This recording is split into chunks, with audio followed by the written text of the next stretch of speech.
Oh gosh, this is the part of the morning, and I have to say, welcome, ladies and gentlemen. I'm gonna do a little bit of this.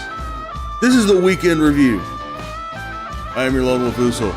I am here to host this little shindig, and we're here to watch some court cases. We're starting things off a little bit heavy with a swearing-in ceremony with Deborah Davis. And then we're going to an argument that she made in front of Judge Middleton. And that argument, ladies and gentlemen, just forewarning, involves some pretty heavy stuff. But right after that, that only takes about 20 minutes of the beginning of the video. Right after that, we're jumping right over to Judge Simpson. And then from Judge Simpson, we're going to end with Judge Dad, my favorite, Judge McNally. Today is a day in Michigan, ladies and gentlemen. It's the Michigan Sundry Review. Get your popcorn ready, get your breakfast, get your coffee, get your implements of enjoyment, and let's all get ready to enjoy some court together. Things are getting started right now. I hope you enjoy what I put together for you.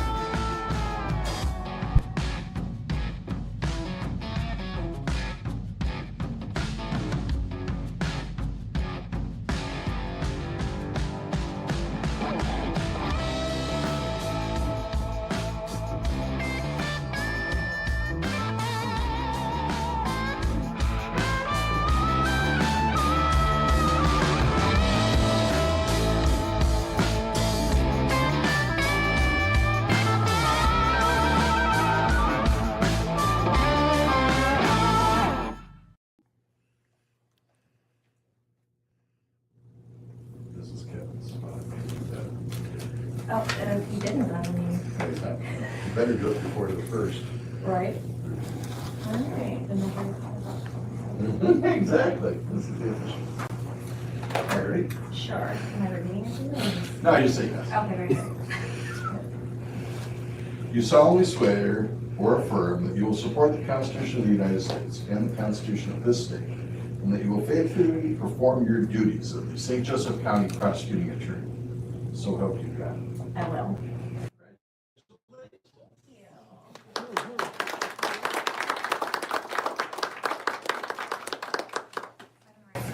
Well, you sign it.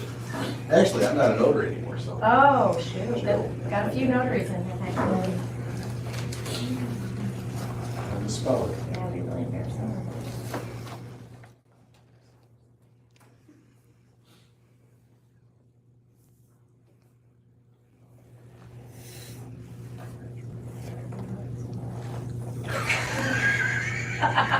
One unit. It's fine. You are not.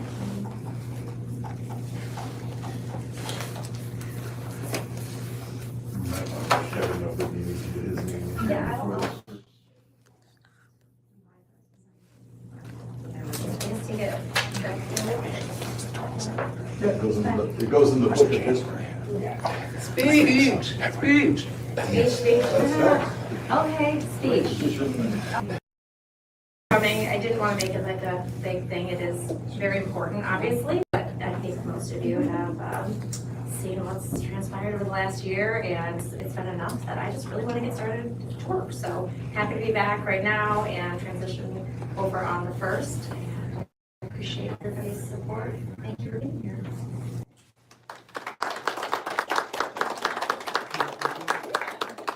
And this is Drew Cooley. He is one of my campaign managers that was extremely helpful to me. And he said he wanted to say something, so Yes. we'll see. No, it's nice to be here to do this with Debbie.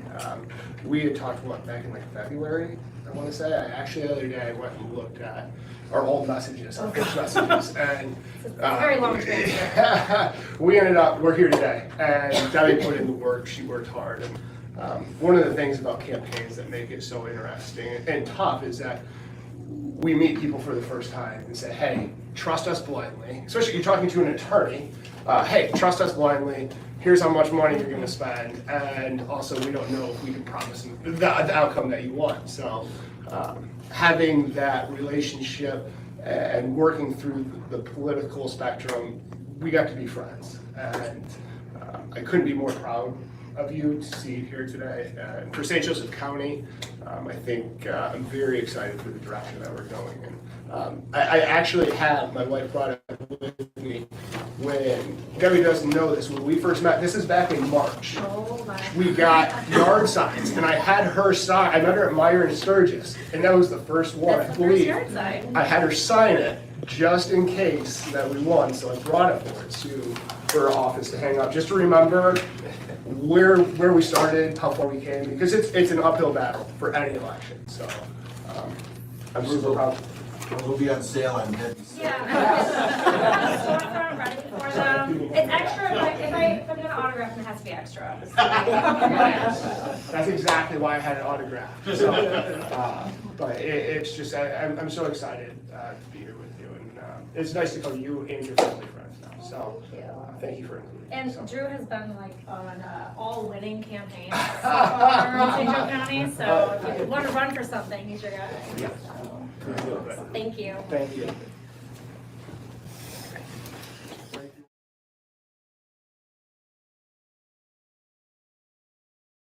All right, we're back on an emergency motion that I'm gonna try to discern here momentarily, so it was just handed to me.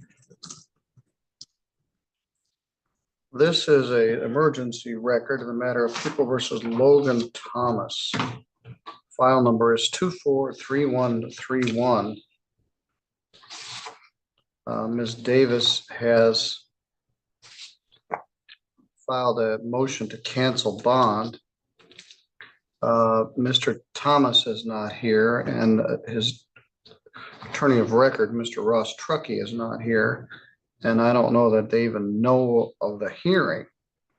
I set it about an hour and a half ago for 10:30, and I don't know that anyone knows. So Ms. Davis has filed a motion to cancel bond,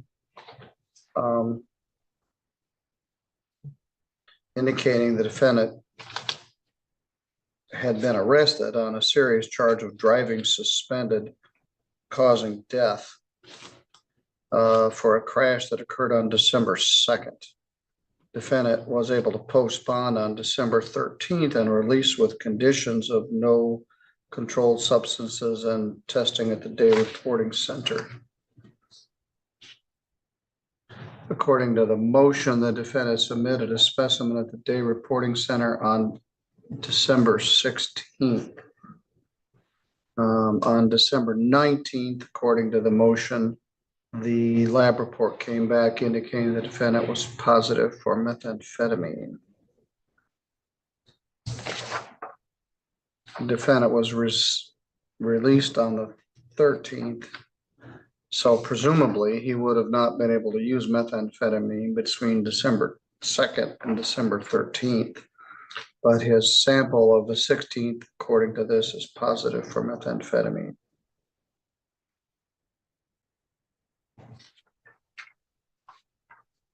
This is interesting. This test came back, but they're still waiting for tests from the state police. Nope. Actually, I'm sorry, maybe a little confusing the way it's written, because the state police result came back yesterday afternoon as well. So it just happened to be that both lab results came in same day.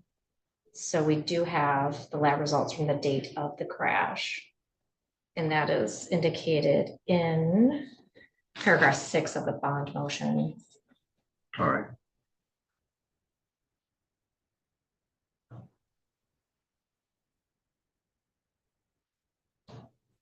I didn't see that.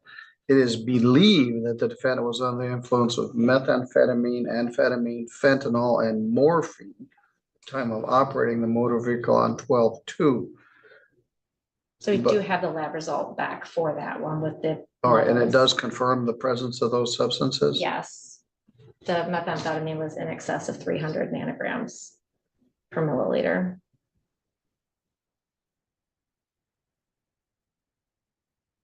All right, and the prosecution plans to amend the complaint. Yes.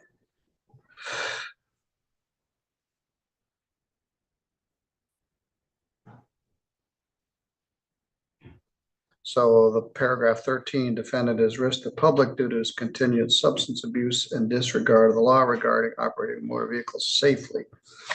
So she has filed a petition and affidavit for a bench warrant and an order forfeiting bond. There's no legal authority cited in here anywhere. I'm not sure I have the authority, absent any notice to the defendant or his counsel, to summarily revoke his bond. Do you have something that I could hang my hat on? Sure, Your Honor, the court at any time is able to look at the pretrial release conditions and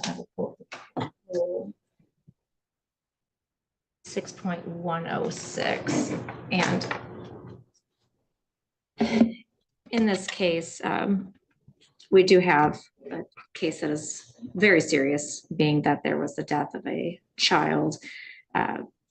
And the conditional release is to ensure the appearance of the defendant and to reasonably ensure the safety of the public. And the court can order that pretrial release on the condition or any combination of conditions that the court determines are appropriate. The court did put conditional release terms on him, and he has not complied with those. So as far as revocation and appealing or modifying that release decision, we can file a motion to do so, and the court may decide to reverse that decision. I set the bond myself, Yes. I believe, we're here in open court, but I'm reluctant to do an ex parte revocation of bond and a bench warrant without any notice to the defendant or counsel. I'm going to set this for an order to show cause as to why the bond should not be revoked. Your Honor, can I have just one moment? I have one other spot to check. 6.103 talks about the immediate revocation.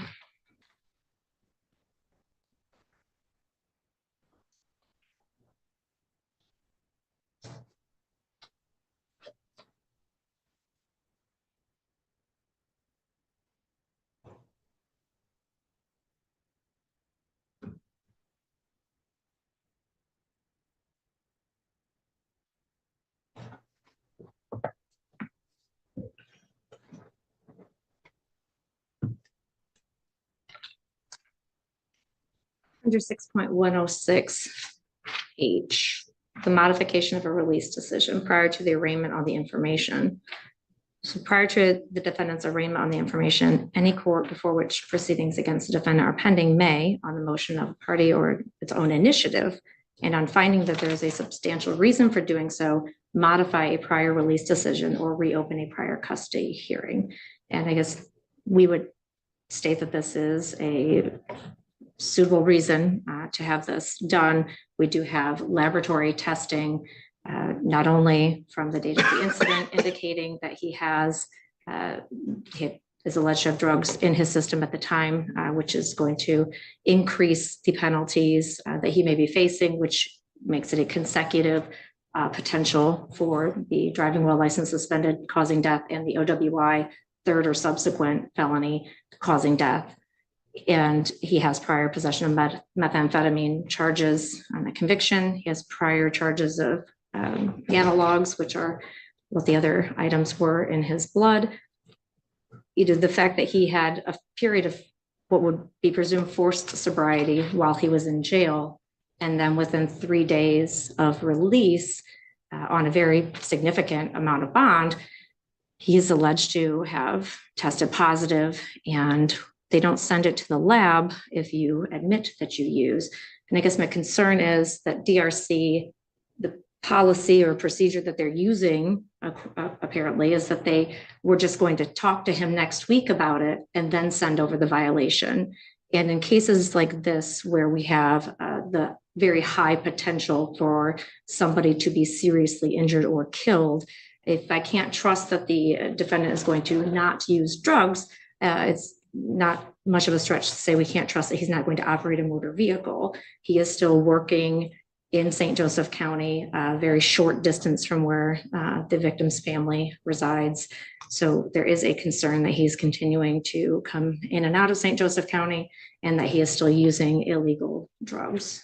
Thank you. All right, well, I certainly agree that I have the authority to modify a bond and conditional release.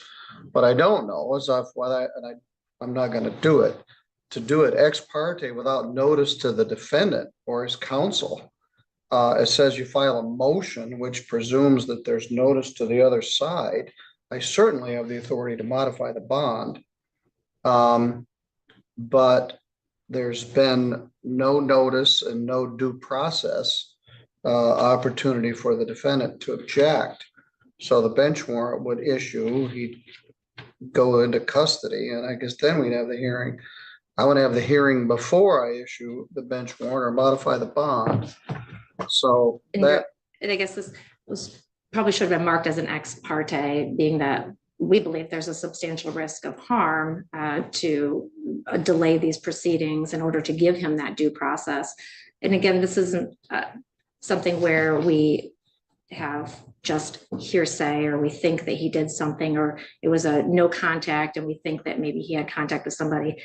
This is a drug test that was lab confirmed from after he was released on bond. So again, certainly respect the court's decision. Just wanted to give the opportunity for the court to treat this as an ex parte, set it for a motion as soon as possible. But for the safety of the public, we believe that he is a risk, and based on his prior history, his failure to appear prior, the significant increase in the penalties that he's going to be facing with the additional charge, we would ask that the court issue an immediate bench warrant and bond forfeiture. Thank you. all right. Thank you. He was charged with driving suspended with a death. That was what was known at the time, and I certainly concede, and I said this as we adjourned this matter. It takes time to get the autopsy report, to get the laboratory reports, get the accident investigation reports. It's very difficult to do vehicular homicide cases when the defendant's in custody, sometimes within 12 days of the arraignment. So the matter was adjourned. There was suspicion that there was methamphetamine perhaps used. Whether that's a fact or not, I don't know. But now, according to the plaintiff, that is confirmed. There's no indication he was driving. A very high percentage of our methamphetamine defendants with a condition of bond of no use of methamphetamine test positive for methamphetamine. Some of the old bond conditions did allow for an immediate arrest under a specific rule, and the Supreme Court said you have to provide more due process than that. They said just do an immediate bench warrant and then have a hearing later. Problem is, who is here next week? Josh is here in person. I can be here virtually at any point. I will make myself available whenever the court is. Monday. I won't be here Monday. Or we could, I don't know what your honor's schedule is for the rest of the day. I'm gonna set it for Thursday, December 26th at 10:30.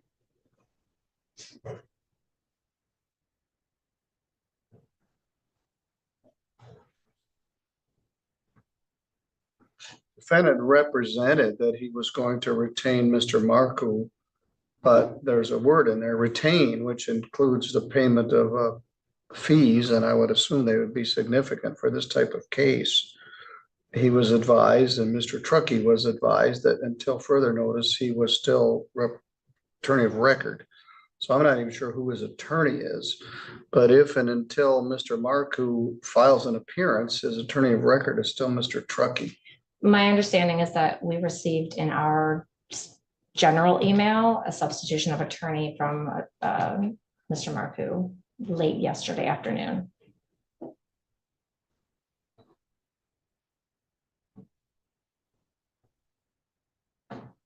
All right, well, it hasn't made it to the court yet, but it sounds like it's on its way. Anyway, that's what I'm gonna do. I'm gonna set this for hearing. I'll be here. I don't want to dump this on Judge Pattison next Monday morning, plus getting notice to anybody between now and then. So set for emergency hearing Thursday, December 26th at 10:30. Might be more inclined to issue an immediate warrant if there was evidence the defendant was driving. But when he was here the last time, I believe he had a driver with him. All right, December 26th, you may appear by Zoom or Mr. Robert may appear. Thank you, Your Honor.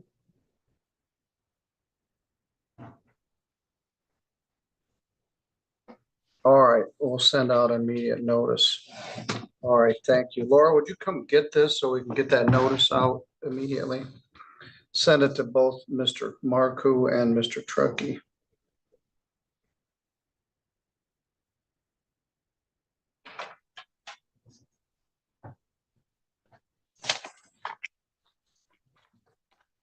Thank you. All right, thank you. We're gonna switch gears back to the more mundane matters of Thank you. money damages. Thank you. And now, ladies and gentlemen, from Friday, December the 20th, afternoon landlord tenant docket, I present Judge Simpson.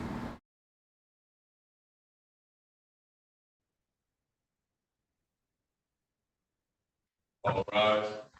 14A District Court for County of Washington, State of Michigan is now back in session. The Honorable Judge J. Sundry Simpson presiding. You may be seated.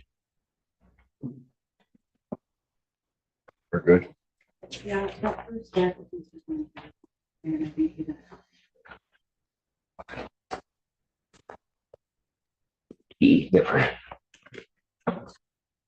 He's out.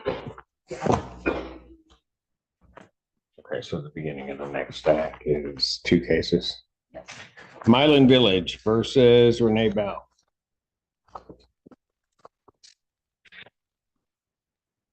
Actually, moved on behalf of plaintiff, Your Honor. Hello, what's your name? Renee Bell. All right. And where are we on this case, folks? Your Honor, we do have a resolution on this matter. We've got a consent judgment. The rent for retained possession on that consent judgment being $1,509. Court cost the amount of $171, giving us a grand total of $1,680. We're providing until January 3rd of 2025 to either pay or vacate. Then we've got language in paragraph 10 that indicates if paid timely, parties agree to stipulate to set aside this judgment, dismiss this case. Defendant must email plaintiff's counsel to confirm full payment. Ma'am, is that your understanding of it? Yes. All right, you signed the judgment? Yes. All right, do you have any questions regarding anything on that judgment? No, because I have the information I need to send to Hawk. Okay, so you have, so just so that I'm clear, you're sending information to Hawk. Mhm. Has Hawk said that they are going to, Pay it. they said they're going to pay it? Mhm. Do I have any? Who's your contact at Hawk? Autumn. Autumn, okay, and so they said they're gonna pay it. Did they say when? They said as soon as they get the paperwork, they will put it through, like send a check out. Okay. All right. Any other questions you have? Because I may have one caveat to this, but any other questions you have, ma'am? No. Were you advised of your rights under the 3-day rule? I have not, Your Honor. Oh, okay. Ma'am, you have, after I sign this, because this is a consent judgment, you're unrepresented by counsel, you have 3 business days to think about this. And if you believe that there's some right you didn't assert, some misunderstanding or confusion on your part, you'd have that right to file a motion with this court to set aside that consent judgment. You understand that? That doesn't mean that I will, Right. but you have that right to do so. You understand that? Yes. All right, very good. The caveat that I have, because I want to make sure today is what, the 20th? And you give until the 3rd, counsel? You said? That is correct, Your Honor. Will that cover her January rent or will that just cover that amount? So far, we haven't addressed the January rent in this balance. The ledger we provided does include January, and so I don't know exactly how Hawk operates as far as that's concerned, but I imagine they're just going from what the judgment indicates. Right now, we do not have January added into the judgment. Okay. How are you going to get January paid? That I can handle, with my monthly check. Okay, which is why you're trying to get to the 3rd. Right, yes, because I had fallen behind in it, Got it. so. Okay. I just want to make sure, and I'm looking, is Amy on her way? I got the blue arrow of death. That's okay. Oh, All right. Amy, can you don't mind if she says information regarding your case? All right. Thank you. On Miss Bell, do you see anything that indicates payment? Your Honor, I have no notes regarding this. You have so no notes? Okay. Might be under, Cardella, Might be under, because that's my name. but Cardella. I still have it under Bell. oh, got it. Could that be spelled, please? Spell it. Cardella.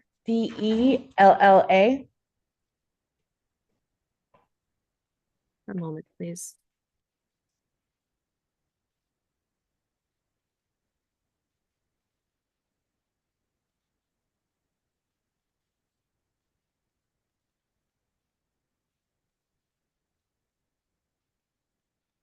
So I don't have notes from this specific caseworker. I did want to add that the agency is maybe having some days off next week for the holiday, and that may impact the issuing of checks. I don't have any more specifics as to the timeline, so I don't know how to add more information to make this more feasible. for That's what I we're was trying to concerned do. about. And that's my concern Eh, that I just want to add. And let me ask you this, are they sending out commitment letters? Do you know? Commitment letters are being issued. I know that there was one issued today, even for an earlier case in front of you. So those are taking place. If they have been issued, they will be received by all the parties involved. Probably not. I'm not Okay. sure if the landlord attorneys would be included, but definitely the two. That first complex would contacts. be included. Okay, so thanks. So I will sign the judgment. You're not having any questions.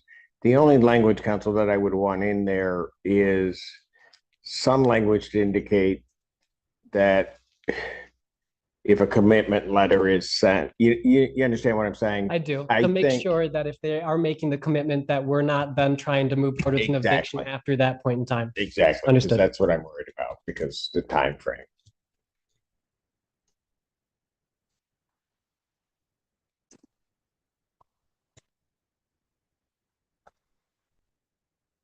So, Your Honor, I'm just going to indicate if a commitment letter is received prior to January 3rd of 2025, it is required that we accept it and extend the deadline until that payment is received. Very good. That works. And then is this a virtual or do I submit this in person? Give me a hot second to get that all drafted down and I'll have it ready for you. Oh, I okay, don't- that's fine. I don't want to extend the hearing date or hearing time. For Okay, that's fine. That's fine. So I'll sign off on that. And you good? Mhm. You're smiling. I'm just asking. What? You're okay with everything? Yes. All right, fantastic. Have a great holiday. He'll get that to me and I'll sign off. If you want a copy, you can wait around and pick one up front. Okay. Okay, thank you. You have a happy holiday as well. You do the same. Oh. The Salem store versus, is it Michelle Winbrock? Actually, I'm on behalf of the plaintiff, Your Honor. She's in Zoom. Yes, I'm here, Your Honor. Or up except there. All right. Could you speak again, ma'am, so that you'll come to my screen? Yes, I'm here, Your Honor. Okay, there you are. Okay. And where are we on this? Your Honor, we have yet to reach a resolution on this matter. There has been a rough payment plan discussed that has yet to be fully drafted. It's my understanding that Ms. Winbrett would like some time on this one so that she can ideally receive her tax returns for this upcoming couple of months here. And so what we'd like to do is we'd like to do a payment plan on a conditional dismissal that has her paying maybe about $1,000 over the next week or so, with $500 payments twice a month until maybe end of February, early March, so that she can have a little bit of time to try to address the tax returns. Got it. Okay, so what do you want? Is that your understanding, Ms. Winbrook? Yes, it is. Okay, so in terms of the case, what do you want me to do with this? And so I just want to verify that ideally the payment plan that I'd be looking for is once again a conditional dismissal. That $1,000 is paid to management on or before December 30th, and then a payment of $500 on the 10th and the 25th of both January and February, with the final balance due and owing March 1st. If you need more time than that based on tax refunds, speak to management directly about that extension. Okay. Will that work for you, ma'am? Yes, I just want to confirm one thing. You said 500 due when? So we'd be asking the initial payment would be the $1,000 by the 30th of December, and then a $500 payment twice a month. We're looking for January 10th, January 25th, February 10th, February 25th, and then final balance due and owing March 1st. Okay. All right, so here's what I'll do. I'm going to adjourn this out to next week, get that all drafted up because she's unrepresented, so the court rule indicates that I really should do that. And so I'll adjourn it to the 27th, 2024 at 1 p.m. And then that way, hopefully we'll have all the paperwork and everybody knows what we're doing, okay? Your Honor, can I speak quickly? Yes, you may. Okay, so I did submit some documents to the court regarding the bugs in my apartment. Yes, ma'am. Wondering if any of that was considered in this. Well, I don't know because my understanding is you guys have worked out some preliminary agreement. So the court hasn't gone through that in detail. No, ma'am. So Ms. Winbrot, if you don't mind me asking, is it all right if we take maybe about 2 weeks here to get an exterminator out to the property? Yeah, that would be wonderful. Okay. All right. And So that can be included in the conditional Correct. order of dismissal. Correct. Okay. Okay, and when are we adjourning to, Your Honor? The 27th at 1 p.m. you said? Yeah. At 1 p.m. Your Honor, Okay. would I be able to make an oral Zoom request for that one? Fill out a form. So no. No, you can fill out a form. That's fine. I don't have a problem I with appreciate it, that. but Thank you. just fill out the form. All right. Thank you, ma'am. Thank you, Your Honor. Red Shield Rentals. What? You didn't want me to do that? Does he have one more? Oh, I just. I saw Mr. Pantera. I did not, so that's why. Why were you stopping me? I didn't know who was that. What? You were stopping? Why'd you do that? Did not. Like I don't know what I'm doing? Yes. Is that what it was? Yes. Oh, okay. All right, fair enough. Did she actually say yes to that? She did. She did. And that's okay. We'll take care of it later. Just remember, Your Honor, it's Christmas. So When we have less witness. All right. Red Shield Rentals versus Nina Moss. Good afternoon, Your Honor. David Pantera on behalf of the plaintiff. I thought you had upset her and she didn't want your cases called. I don't know what it was about. Good afternoon. What's your name? Nina Moss. Okay. Your Honor, we have a conditional order for a consent order for conditional dismissal that's been signed by both Ms. Moss and myself. The terms are that there's $865 in rent, $175 in court costs for a total of $1,040. SOS has approved her. And so the conditional dismissal says that that amount has to be paid by January 15th. And I made this a 4A case rather than 4B, so that, which I always like to do if the payments are all coming from an agency. Correct. I explained to her that if for some reason we don't get it on January 16th, we have the right to file an affidavit and reinstate the case, but I haven't seen a case yet where they said that they're going to pay and they don't pay. Okay. Is that your understanding? Yes. You have any questions regarding this consent order of dismissal? No. All right. And you understand that you do have 3 business days to think about this. Yes. And if there's some confusion, some non-assertion of rights or something along those lines, You'd have to file a motion within with the court within that time frame. Doesn't mean that I would set this aside, but you'd have that right. You understand that? Yes. All right, very good. I will sign off on this. I'll mark this as conditionally dismissed. And you're all set and have a great holiday. Thank you, you too. And if you wish a copy of it, you can pick one up front. Okay, thank you. Thank you.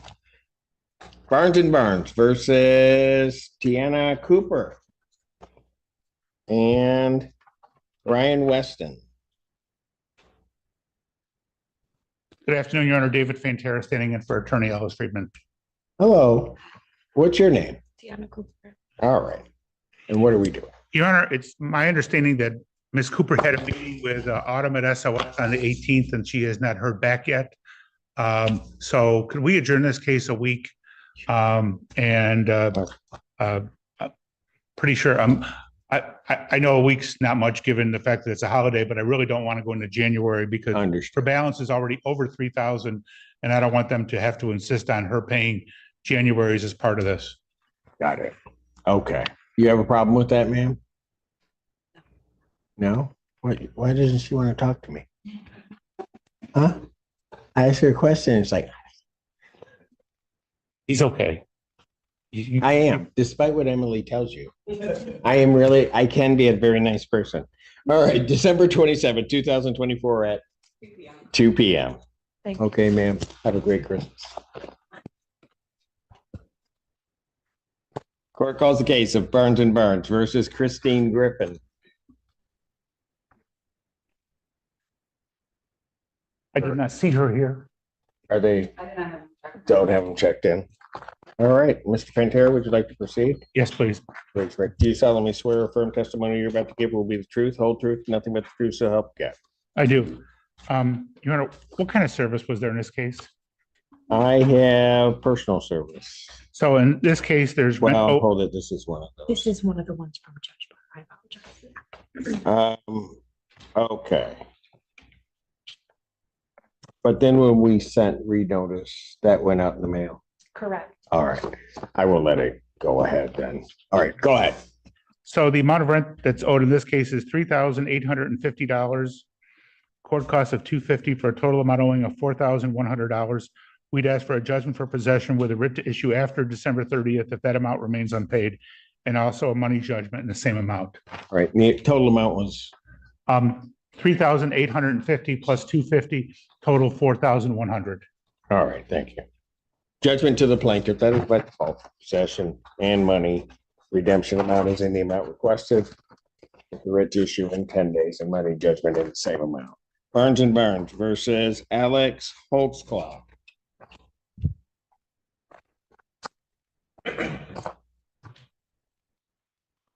David Fantera, standing in for Attorney Ellis Friedman on behalf of the plaintiff. Your name? Alex Holtzclaw.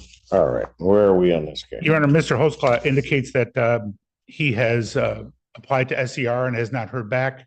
And I asked him if he filled out a 539 form, and he said no. So I had him go get one and fill it out. And, but he did deliver on the December 19th. Well, no, that's actually the assistance application. We have that. Okay. So you don't need this then? I don't really. Okay. I was just going by his word that he hadn't. No, I got it. He has it. You're good. Okay. All right. All right. So we'll adjourn this out then. Yes, please. All right. Sir, I'll adjourn your case to December 27th, 2024, 2 p.m. Okay. Thank you, sir. Have a good holiday. Barnes and Barnes versus, is it Churism Okada? Sure, Okada. David Fantera on behalf of the Ellis Friedman on behalf of the plaintiff. Okada. Dan. Okay. May I proceed? Yes, you may. Is there a personal service on it? Well, I think that these cases were all adjourned because somebody appeared. I'm not clear. Yes, they were. We'd ask, in this case, there's rent owing in the amount of $825, court costs of $230 for a total amount owing of $1,055. We'd ask for a judgment for possession with a writ after 10 days if that amount remains unpaid, and also a money judgment in the same amount. Judgment to the plaintiff, that is by default for possession and money.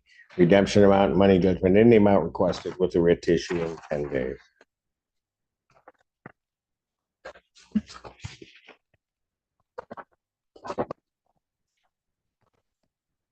Court calls the case of Emmerich Beachy, aka Emmy Maurer, versus Thomas Quattlebaum. Quattlebaum? No response. You may proceed. In this case, there's rent owing in the amount of $3,250. Court costs of $254.44 for a total of $3,504.44. We'd ask for a judgment for possession with a writ after 10 days if that amount remains unpaid, and also a money judgment in the same amount.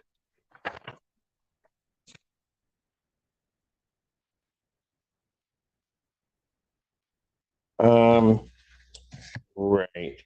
Although on this one, this is a little bit different. I'm not going to grant the money judgment, but I will grant the possession judgment. Could you just cross off the money judgment part, I please? will. Thank you. Judgment to the plaintiff, that is by default for possession only. Redemption amount is in the amount requested with the writ to issue in 10 days. Court does call the case of Maurer Management Properties, aka Emily Maurer versus Sean Ike. David Fantera on behalf of Ellis Friedman on behalf of the plaintiff. Your name? Sean Ike. And where are we on this case? Your Honor, Mr. Ike indicates that he's looking for a payment plan and has already spoken with management, and he believes it's something that they're willing to consider. So I think it's better if we set this over and let Mr. Friedman deal with it directly so he can deal with his client next Friday. All right. This matter will be adjourned to December 27th, 2024 at 2 p.m. 2 p.m. Yes, sir. Here, right here. All right. Thank you, Your Honor. That's all from me Thank you. today. Have a very happy holidays. And to you too. After you get done dealing with Emily. Yeah. By the way, thank you for keeping things light. What? Thank you for keeping things kind of light on a stressful day for us. Really? You want me to make it? I No, can make it hard. I said, thank You want me to? Oh, you're saying thank you Thank for you. that. Oh, I Yes. thought you were telling me I need to be harsher. I mean, I can do that. It's just, I mean, You can't do that. I can. I really can. Thank you, Your sir. time is great. Thank you, sir, for those kind words. I do appreciate it. Return on investments versus Jackie Mesa. Good afternoon, Judge Travis Payson, P74473 on behalf of the plaintiff. I think she's on her way up here. No, it's okay. You're good. Hello. Hello, what's your name? Jackie Mazzo. Massa. Okay. And where are we on this case? I haven't really spoke with anyone, but I'm hoping to work something out, a payment plan.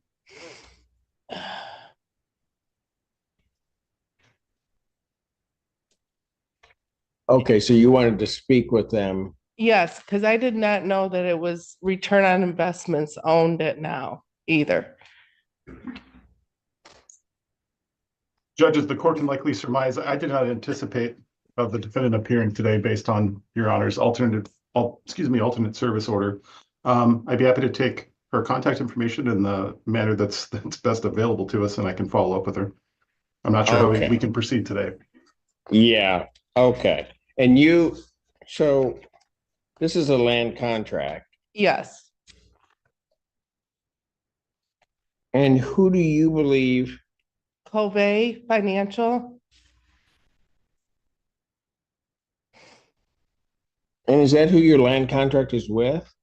It started out with, it was a person, and then he must have sold it to Covey Financial. And now then this return on investments has showed up on my paperwork.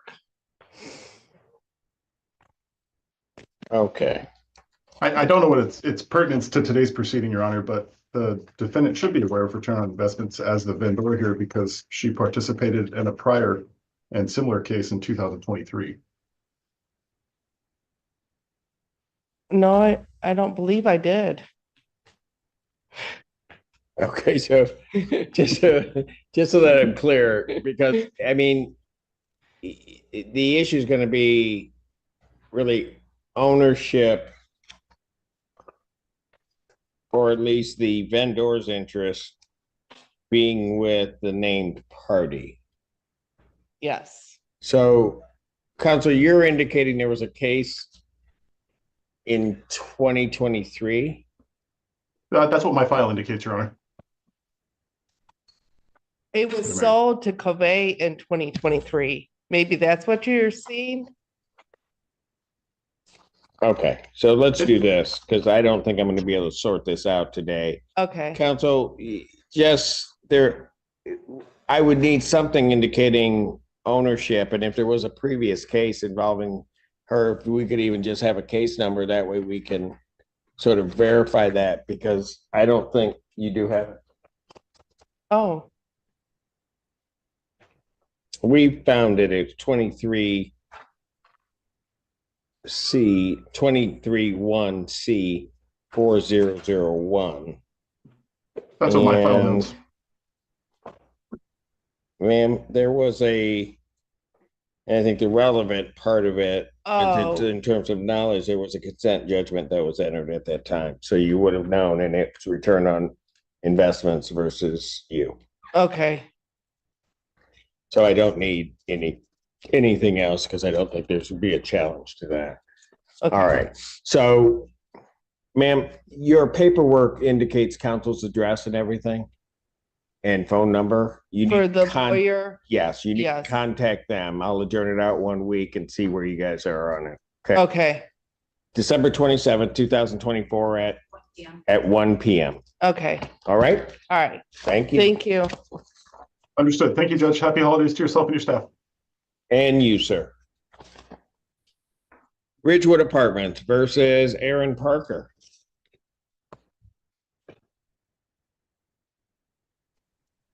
Good afternoon, Your Honor. Mark Swessinger appearing on behalf of plaintiff.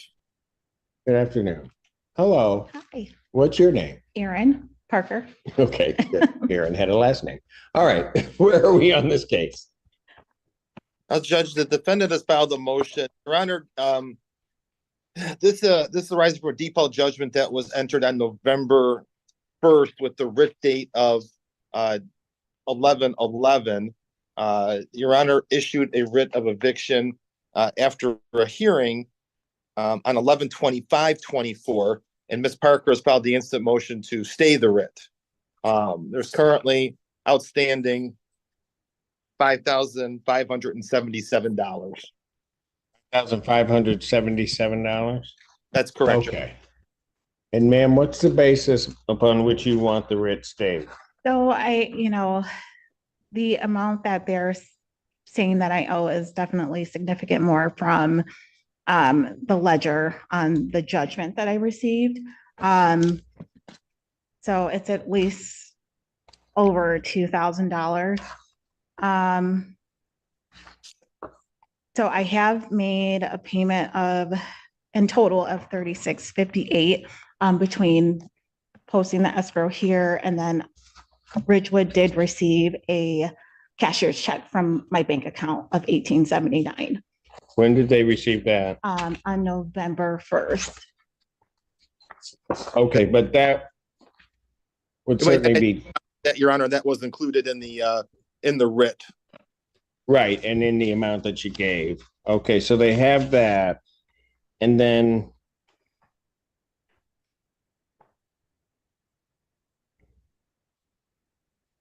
The 5577 includes December rent, which, she's still residing there. I'm sorry, Counsel, what were you saying? So the 5577 I indicated to Your Honor includes the December rent, which is, she's still Right. That's what that includes. Okay. All right, and ma'am,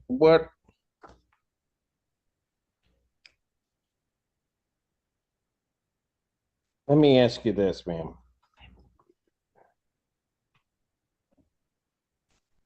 Can you give me 5616 minus? What's her December rent? 1619 in rent, And then there's $35 for pet, $50 for carports, and then there's a late fee of 75, but 1619 is the rent. And then there's another, $160 in miscellaneous charges between what I just said. So Gotcha. 1779. Okay. 1779. Okay. That actually makes sense with something else that I think she paid. Okay, ma'am, what are you paid on the judgment?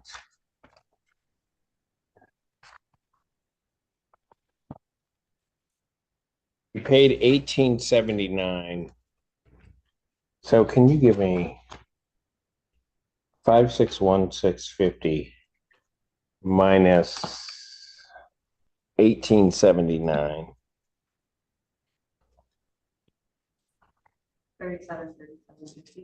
37,50. All right, and then minus from that. 1779. 1958.50. Okay, which is why. All right. Okay, ma'am. And you're asking the court to stay the writ, and why are you asking the court stay the writ? Just doing, if we were to come up with a payment plan, just doing the calculations. I do get paid on the 27th of this month, and I also get 2 checks in January. And from what I have. All right, slow down. All right. Sorry. No, it's okay. All right, so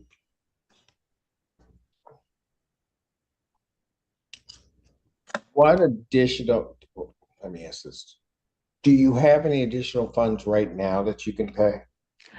I do not, unfortunately. Okay, all right, fair enough. You're working?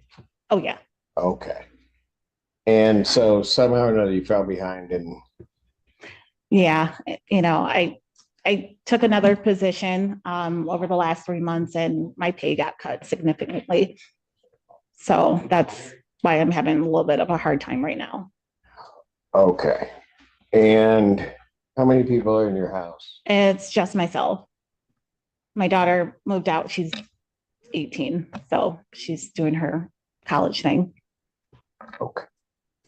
All right. Have you applied for or tried for any assistance to try to help you get over this hump here? Yep, I did apply through the state. They denied me. Okay. I did just submit an application through my church at Northridge to see if they would be able to assist me. I did speak with Hawk, but they directed me back to legal services because they just thought, I'm at a loss. What do you mean they? Just because there had already been a judgment and they were, moving towards a writ. So they directed me back to legal services. Got it. Yeah. All right. Let me ask you this. And right now you just don't want to be put out. I mean, like I said, I can definitely try to make some payments within the next 3 proposed pay dates, and it would just be more of a hardship, honestly. All right. Okay. So you said you get a payment. I see your hand, Ms. Bauer. Call in just a second, but you see on the 27th, you can pay something. Yes, and just, doing a rough estimate with December and January rent. No. Oh. Do this. Give me the number or the amount you think you can pay. Okay. I'll do the math otherwise. Okay. Okay, but I'm not very good at it. That's why I went to law school, but I'll do the math. All right. So I'm proposing at least $1,250 from each check. Okay, so all right. You're gonna have to slow down. I asked you a specific question, and there's a reason why I'm asking you the question, okay? On December 27th, what can you pay? $1,250. $12.50. Yes. Okay. All right.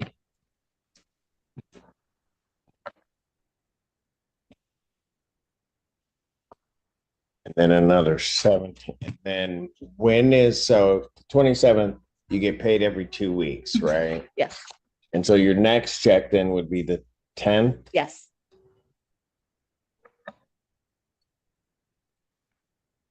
Okay.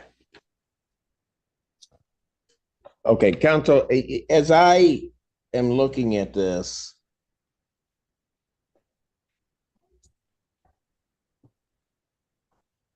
in terms of the judgment amount, and I realize what you're saying is owed at this point.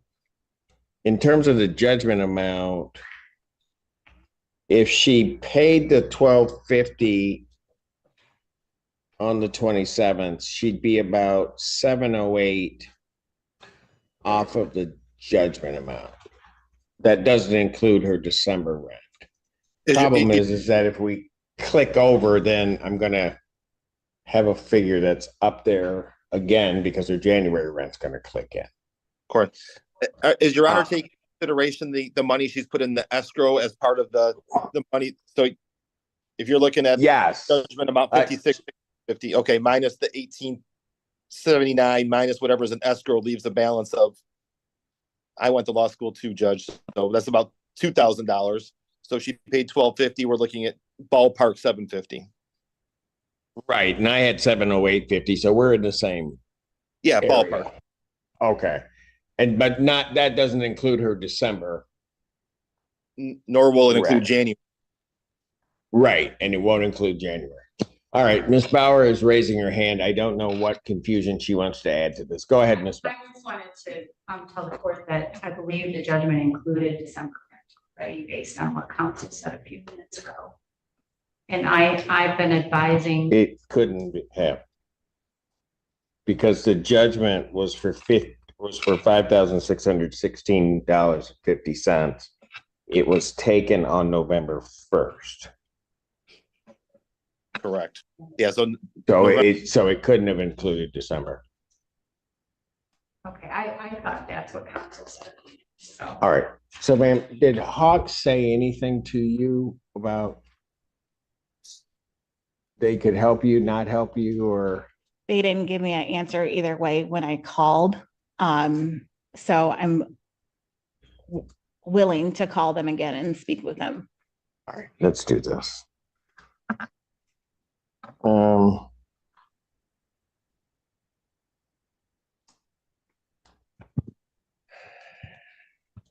She's at 708. So give me, I'll use counsel's numbers because it'll be higher than mine. So 750 plus 1779. 2529. And then January is going to click in and give me then another 1779 on top of that. 4308. All right. So, ma'am, let me ask you this.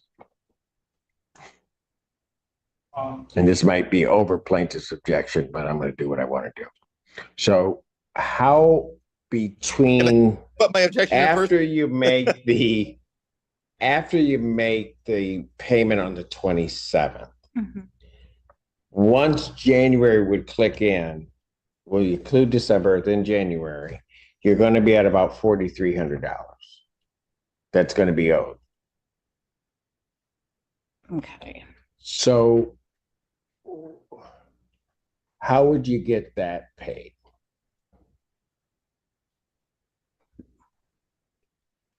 I need a minute to think. Ms. Bauer again is raising her hand, and I'm not sure why.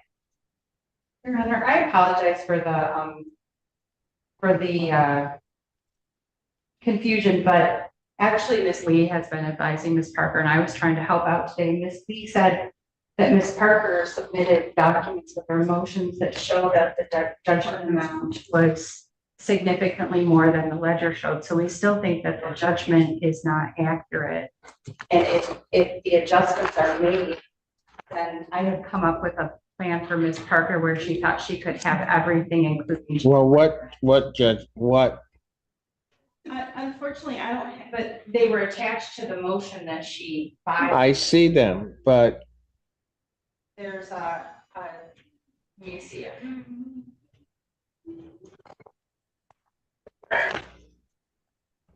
There's a document dated November 6th that shows a balance of 3848. And it includes. I see what you're saying. No, I see what you're saying. And I apologize. So, counsel, so I think what they're indicating, and there may indeed be something wrong, because December rent, and I see why they're saying they think December rent was being paid, and I know why that happened. I can see it right now, why it occurred. Her judgment, so it's just one of those things. Your November rent, you paid on the 1st, didn't you? That's why. So that judgment amount, while correct because of what we had in court, she's actually 1879 ahead.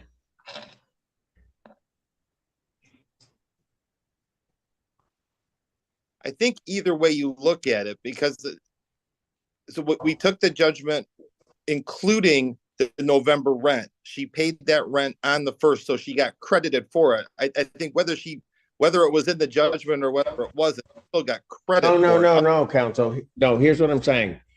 Your judgment amount was for 5616 or something like that. 5616. So that was correct at some point on November 1st. Right. But what wasn't taken into account is a $1,879 payment that she made on November 1st. So nobody's wrong in any of this, because you're taking the judgment based upon what's seen. She makes a payment. Your client didn't, of course, tell you because it's all done on the same day. She may have even paid it later. But if that amount is taken into account, well, no. And that's why you put the 1879 in the writ. Exactly. It was accounted for when we requested the writ. Got it. Okay.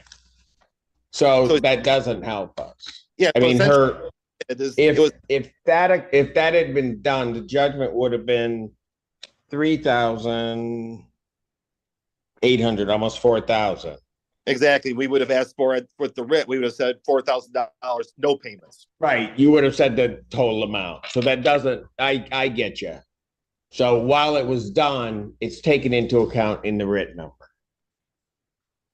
And then the December rent puts us back up to where we are today. Exactly. So essentially, payment's a wash from the. Right. I gotcha. And then I have the 1779 in escrow. Sure. Which can certainly be taken off of that. Okay. It's too much math. Man, I'm trying to. Go ahead, counsel. What were we going to say? This is too much math for lawyers. Yeah, I know. But so I'm going to go back to the original thing I said, and that's, ma'am, the 4,300. Okay. Which would be what you would owe through January. Okay. I don't have. Pardon? I don't have a calculator on Me either. What are you trying to do? Your Honor, I come up with 4377 owed, including December and January rent. And if you divide that by 3. No. She's not. No, the 43, we've already taken into account her payment that she's going to make. Okay.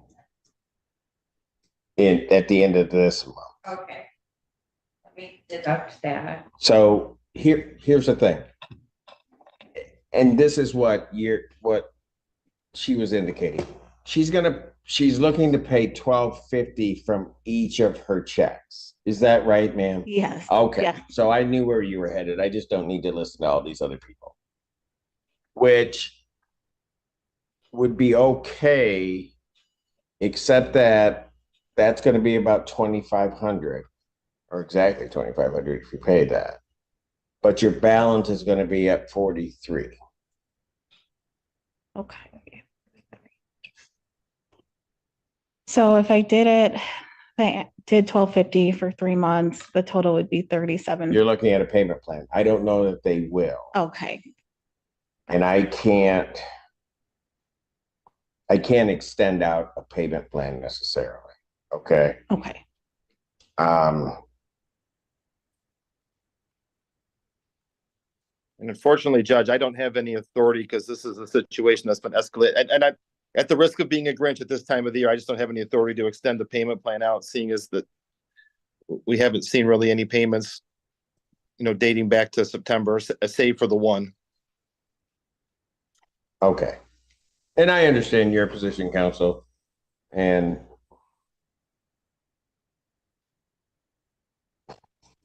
you know me well enough to know I'm going to do what I'm going to do. I know that. If I can try to salvage it, but it has to be done in a reasonable period of time. And I appreciate that, Judge. I think that, I'm usually willing to work as much as I can. I just kind of have my hands No, tied. I know. And I know your hands are tied, and she's trying her best to come up with the funds. And I as well. Let's see.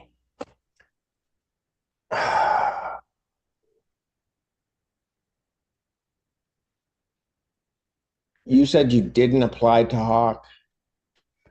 No, I did not, because when I spoke to them, they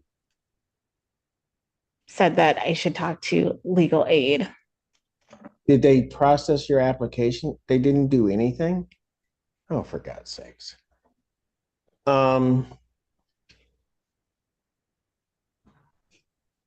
Did they give you an appointment date? Did they do anything? So when I talked to them, she said, well, the closest appointment date at that time back then, she said it was would be December 16th. That's what they could offer me as soon as available. But given the timing of the situation, that's why they referred me back to legal aid. So I kind of got okay. But did the December date happen? Did you go in and talk to them? No, they never scheduled an appointment. Oh, for Pete's sake. Okay.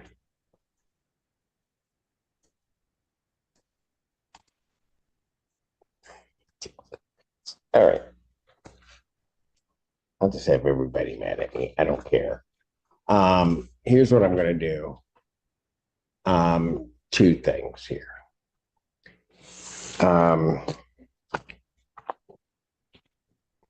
Counsel, certainly you guys have your appellate ability should you think that the court is wrong, but given all of the circumstances and equity, I'm going to stay the writ in this case.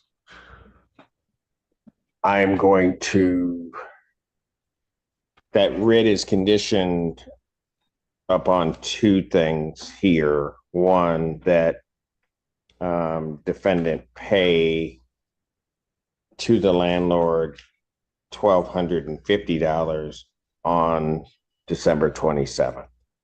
Okay. 2024.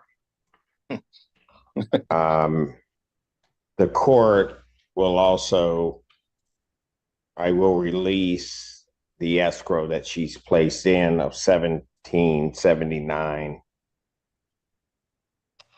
to the plaintiff.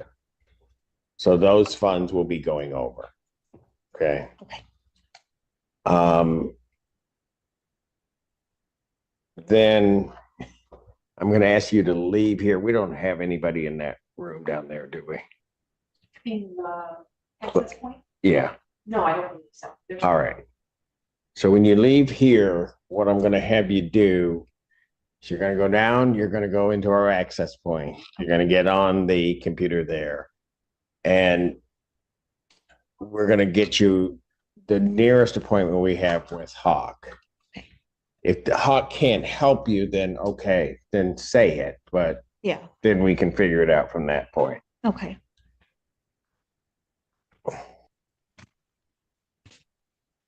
Counsel, so that your client's protected, if the 1250 doesn't come in, I don't know when the court's check will get there, but we have those funds, so I'm sure those will get to your client. If I'm she sure doesn't pay the 1250 on the 27th, they can let my office know by email and I'll release the stay. Very well, Judge. I appreciate that. Okay. So now what I'm going to have you do is go down, get on the access point. We're going to put you into a breakout room with Amy, our court liaison officer. Let's get that process for Hawk started again. Okay. Okay. And then I'll adjourn this matter. Counsel, there's no reason really for me to come back on the 27th on this case. My next date is January 10th, but which she would be able to make another payment on that date. So if you want me to set it for the 27th, I will, but I just don't. Judge, as much as I enjoy seeing you, January 10th is fine by me. Wow. I'm just getting insulted all over the place here. And Judge, if I get home, no, that wasn't even sincere the way you said that. That was Judge, if I miss seeing you, I'll go on YouTube and watch. You know how watch sensitive clips. I am. That hurt my feelings. So when I said I had feelings, he laughed really hard. All right. So here's what I'm going to do, ma'am. I'm going to adjourn this to January 10th, Okay. 2025 at 2 p.m. Okay. Go down there. We will put you into a virtual breakout room with Amy. She will also talk about other resources and other things to get yourself started. You've already been denied by SER, right? Yeah. So the fact that you were denied, that actually may help you. That part of the process has already been done. Okay. Okay. So you need to make sure that you pay the $1250 to the landlord on that date. We will come back on the 10th. If you can pay the $1250 on the 10th, then that would be good also. Okay. Fair enough? Yep. Wanted to make sure because I'm missing a lot more of work than what I have to. I got you. Yeah. Okay, but let's try to see if we can save your housing. Okay. Okay. All right. Thank you. Thank you. You have a blessed holiday. You as well. Thanks, Judge. Appreciate it. Have a great Christmas, okay? Okay, you do the same, sir. Thank you, Your Honor, and to your staff as well. Yes. Well, everybody but Emily. Exactly, Judge. No. I don't know why I had to pick on Emily. Court calls the case of Lakestone Apartments versus Gwendolyn Munson. Attorney Samantha Sprague, P81931, appearing on behalf of the plaintiff. The defendant signed in, Ms. Munson. Because this is how my day is. I was having a great day, then Hughes showed up and things went sideways. No. Hello. Hello, Ms. Munson? Yes. Okay. Okay. So, counsel, how much is owing? Currently, we show that there is past due rent in the amount of $4,309.40 with court costs of $245 for a total due and owing of $4,554. This does reflect the time period ending in 12/31. Ms. Munson has been able to secure promise funds for everything but $5 of that amount. So for that reason, Everything but, you said $5? yes, Your Honor. And so we'd like to enter into terms for a conditional dismissal wherein the defendant agrees to pay that $5 on or before 12/31 of 2024 and pay the remaining balance within 30 days. Plaintiff agrees to accept third-party funds. If a reinstatement is necessary, the money judgment will be for the total amount of rent due at the time of reinstatement with no personal checks. We did have that checked with box 4B when that was discussed with the defendant, but as I've sat in this courtroom, I've been apprised that 4A would be more appropriate for your Yes. your It wishes. would be, especially with the $5. I Okay, Miss. understand. It was ironic. So- Yes. I can't hear Ms. you. Munson? Yes. Okay, Ms. Munson, are you gonna be able to get the $5 into the landlord I've by the already end of the given it to year? her. Yes, and she's got it. I wrote her out her check before I left. Okay, so you already took care of that. Yes. Okay, you have a problem with the conditional order dismissal since all of the other funds are gonna be paid? No, I didn't hear all of it. Could you repeat it again, please? Okay, Yes, ma'am. go ahead. Past due Counsel, rent. I'll let you go. Okay, past due rent in the amount of $4,309.40 with court costs of $245 for a total of $4,554.40. That is due through December 31st of 2024.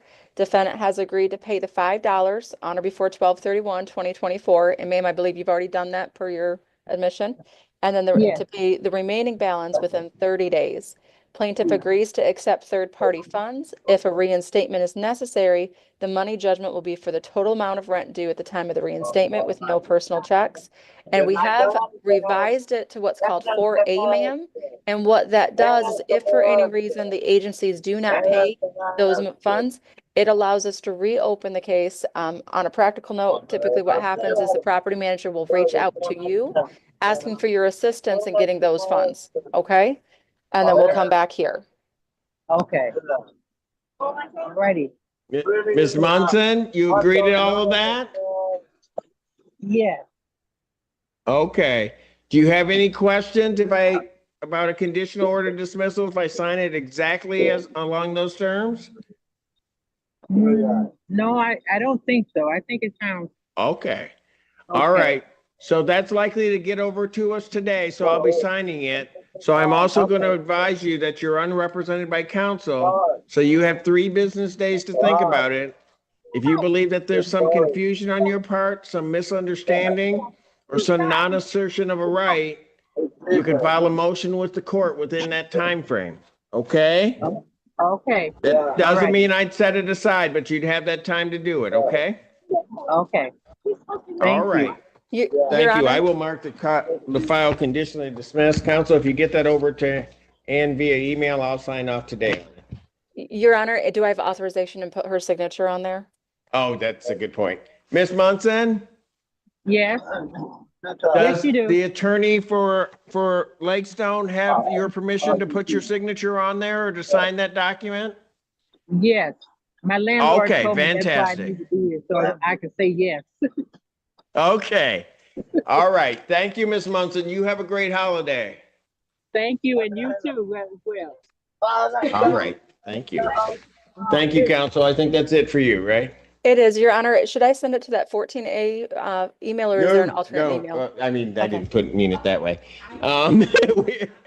We're The Weedling?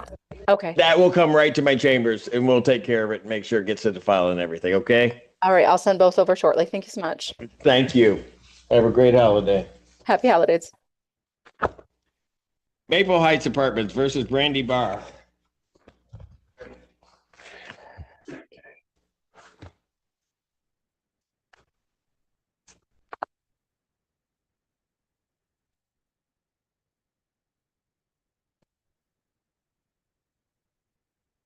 Good afternoon. My name is Ed Mahl, MAHL, P27115, appearing on behalf of Maple Heights.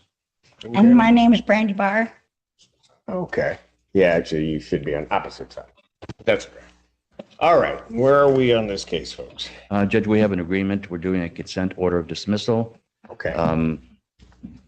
The defendant has the opportunity to pay $717 by the 20th of January. Okay. If she pays that amount, then the case will remain dismissed. If she does not, then we have the right to file an affidavit and ask for a writ of restitution to be issued by the. All right. What about her January rent? It's not included in that amount. I excluded it. Okay, She'll you need to pay that excluded it. separately. I'll pay it. Yeah, that too. You're gonna pay that, but this is the additional amount that you have Right. to pay. And you're gonna do that? Yeah. Okay. All right. Have you filled out the form yet, council, or done the Is conditional? there a separate form I need to fill out? Yes. Well, actually, I'm sorry. You guys have it right here. I did not see it. And it is signed by both parties. Do you have any questions, ma'am, regarding this? All right, you're unrepresented by counsel. This is a consent order of dismissal. You have 3 business days to think about it. If there's some confusion or misunderstanding or some non-assertion of a right that you'd wish to do, you could file a motion within 3 business days. You understand that? All right. I've signed it. Thank you, folks, for working it out. You guys have a great holiday.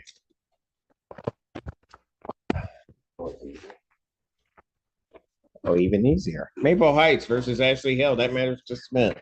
I'm playing this motion. Forrest Knoll versus Danielle Curbs.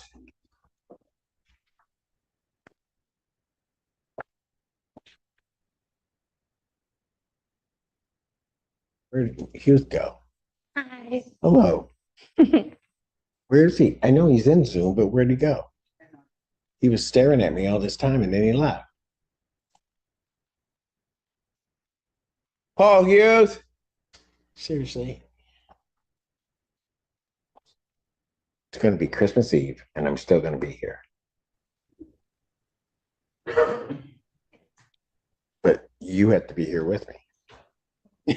So nobody's going to get. Where did he go? All right. Maybe if you can have a seat, I'll call you right back up as soon as the attorney pops back on. He was staring at me for the longest time. And I'm here, Judge. where is he? Hold on. Before you. I'm trying to get my video on. There we go. Oh, there he is. Okay, hold Sorry on. about that. Come on. I stepped out the hall just for a second. I was waiting for you. The other people were saying bad things about you. I defended you. Well, thank you. I appreciate that very much.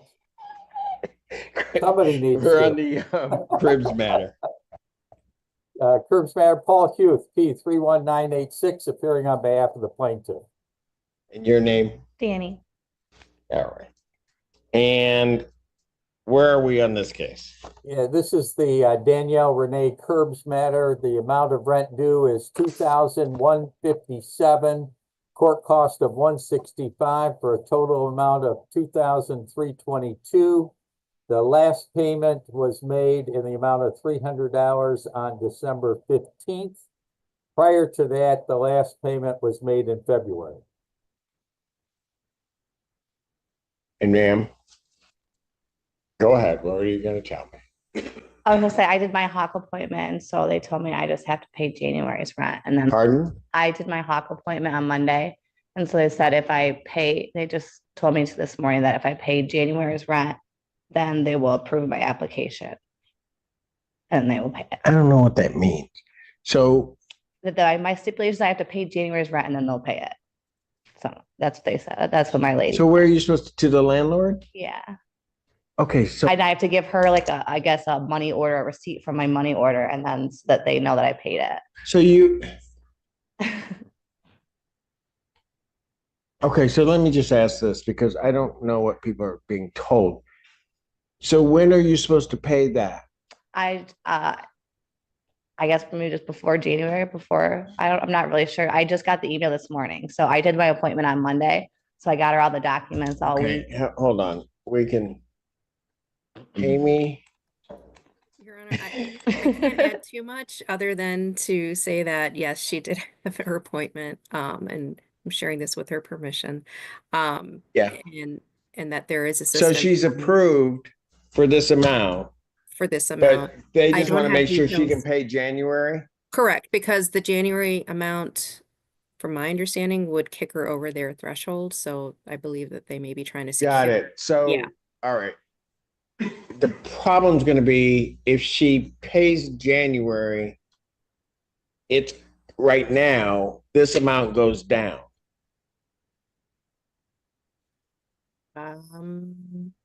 And so therefore, then they're going to pay a lesser. I think the math doesn't get us over 3,000. Her monthly rent is $240. We're looking for 2,322. So Your rent's $240? Yeah, Yeah. it is not. So why are we even? Okay. We're in the ballpark, Judge. We're not over the threshold. If I may ask, Your Honor, if the attorney knows if the landlord has turned in their landlord documents like a ledger and a lease, the W-9, and I'm wondering if that's the general statement of you need to be able to take care of upcoming rent. We'll be able to help you up. Right, I get that, but then So- they don't tell her when she's supposed to do it. But if she pays it now, the ledger's gonna look different than what they're gonna pay. And then it really won't include January rent. Even if you included January's rent, we're not over the threshold. You are correct. Pardon? Right, I get that part, and so I don't even understand that part, but I don't understand what she's being told. So, okay, here's what I'm gonna do. I can do one or two things, Mr. Hughes. I can adjourn this to the 27th so we can get all of this straight. I know that you will have other cases already set then, so I can adjourn it to then so we can get clarification on this. Or what I can have her do is to pay the January rent into our court escrow, let everything else go through. There's an assurance that the January is here to pay. It won't affect the ledger. Let them pay it, and then we send you out the check, whichever way you want me to do it. Well, the second way involves sending in a judgment by hearing. No, it Well, wouldn't then require that. Oh, then let's just adjourn it then. We still Okay. have to come back on the 27th anyway. Correct. Okay. Okay, ma'am. Hopefully we can get all that straight. Thank you. I'll adjourn it out to December 27th, 2024 at 1 p.m. Can I do Zoom as well, please? Pardon? Can I do Zoom as well, please? Nobody wants to come see me. I just Why? don't have a vehicle, so I have a hard time. So I have a hard time getting. You're without a vehicle? Yeah. How'd you get here? My friend. My friend, but yeah, so I had a hard But time. I their have a hard friend, time. they're not going to be your friend next week? Maybe. I don't know what they're You don't doing. know? No. Boy, I don't that's know a her tenuous schedule. friendship. It would be easier. Submit the form. I'll decide it later on whether or not you can Thank appear. you. Okay, you're welcome. Have a good holiday. Oh, is that your friend? No. Oh, okay. I was gonna say, if that's your friend, yeah, I look kind of shady there. You're right. No, kidding. All right.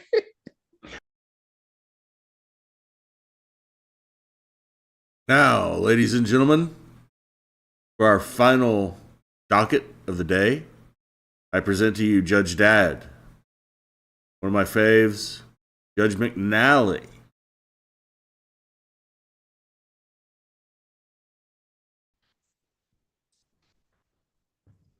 Hey, ready on this Ludi case?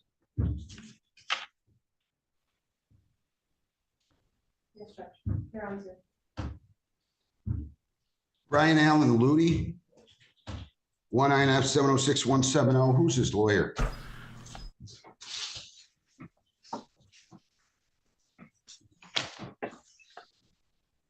Do you know who his lawyer is?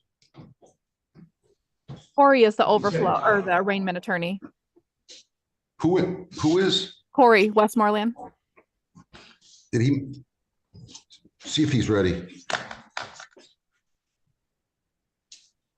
Good morning, Judge. Good morning, your appearance. Let me call this again. It's Brian Allen Ludi, 19F706170. All right, Mr. Westmoreland, your appearance. Good morning, Your Honor. Attorney Corey Westmoreland appearing on behalf of Mr. Ludi. Mr. Ludi, would you please state your full name for the record? Brian Allen Ludi. Lieutenant, your name? Detective Lieutenant Chris Remba, City of Flat Rock Police Department. All right, 3 charges: RNC motor vehicle with RNC 1,000 or more but less than 20,000, UDAA. There is a second offense notice.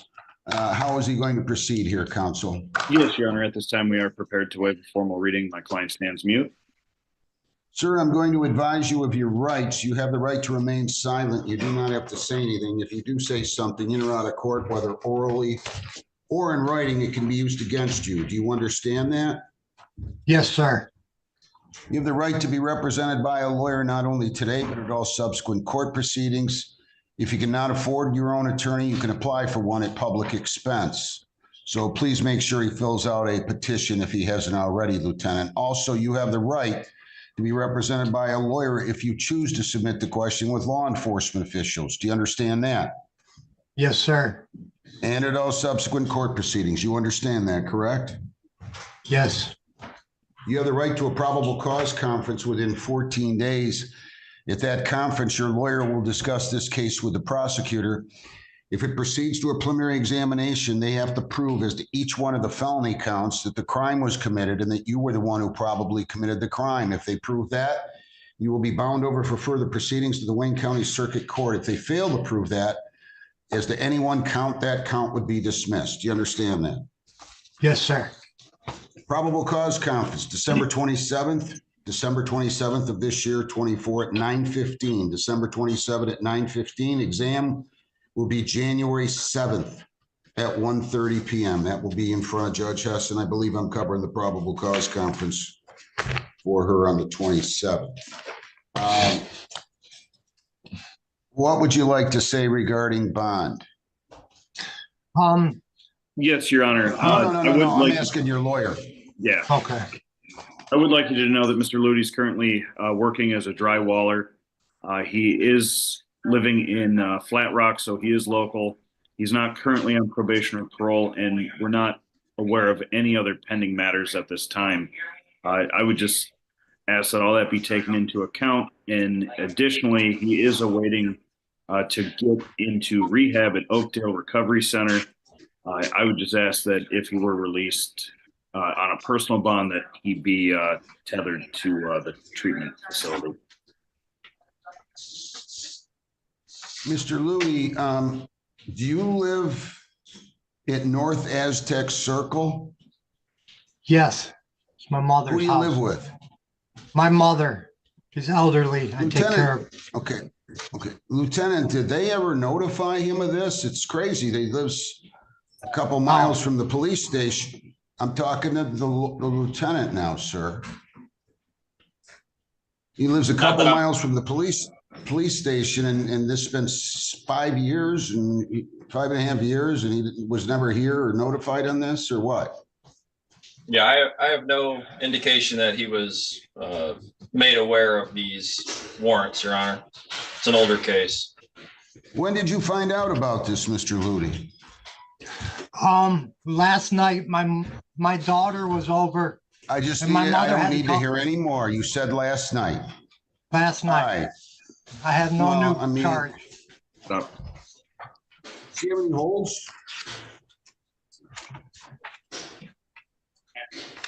Judge. Lieutenant? I'm sorry, Your Honor, what did you say?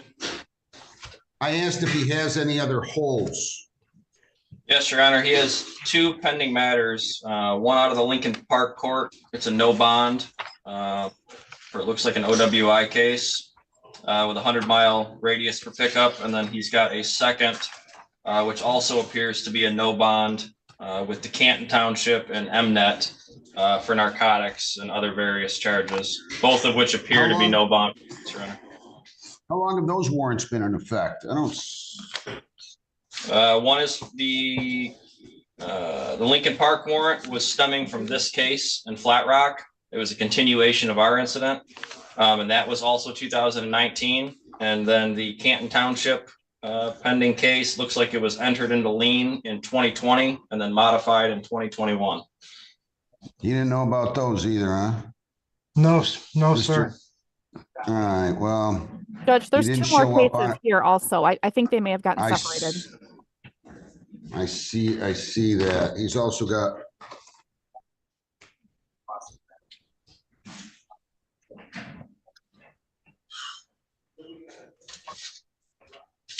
He's got 18F229177B, a fair to yield in front of Judge Hessen, where he never showed up. And then he's got another one here. December 19 of 18, 9 of 18. You didn't know about any of these either, huh? No. No kidding. All these notices, they must be going out to the moon or something.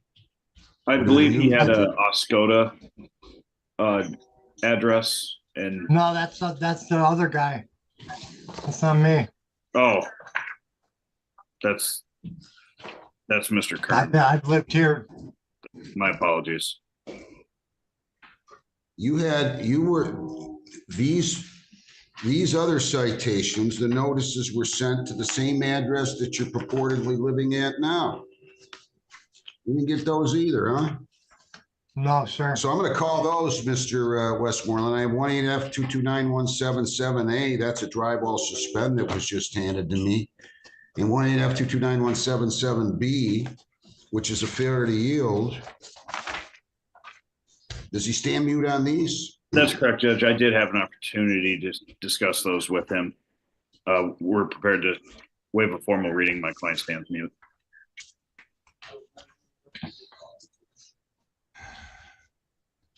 You gotta show up. I will. Hang on. Don't say anything to me. You can tell me all day long that you didn't know, but I don't believe you. Okay? So just so you know, I don't believe you. All right?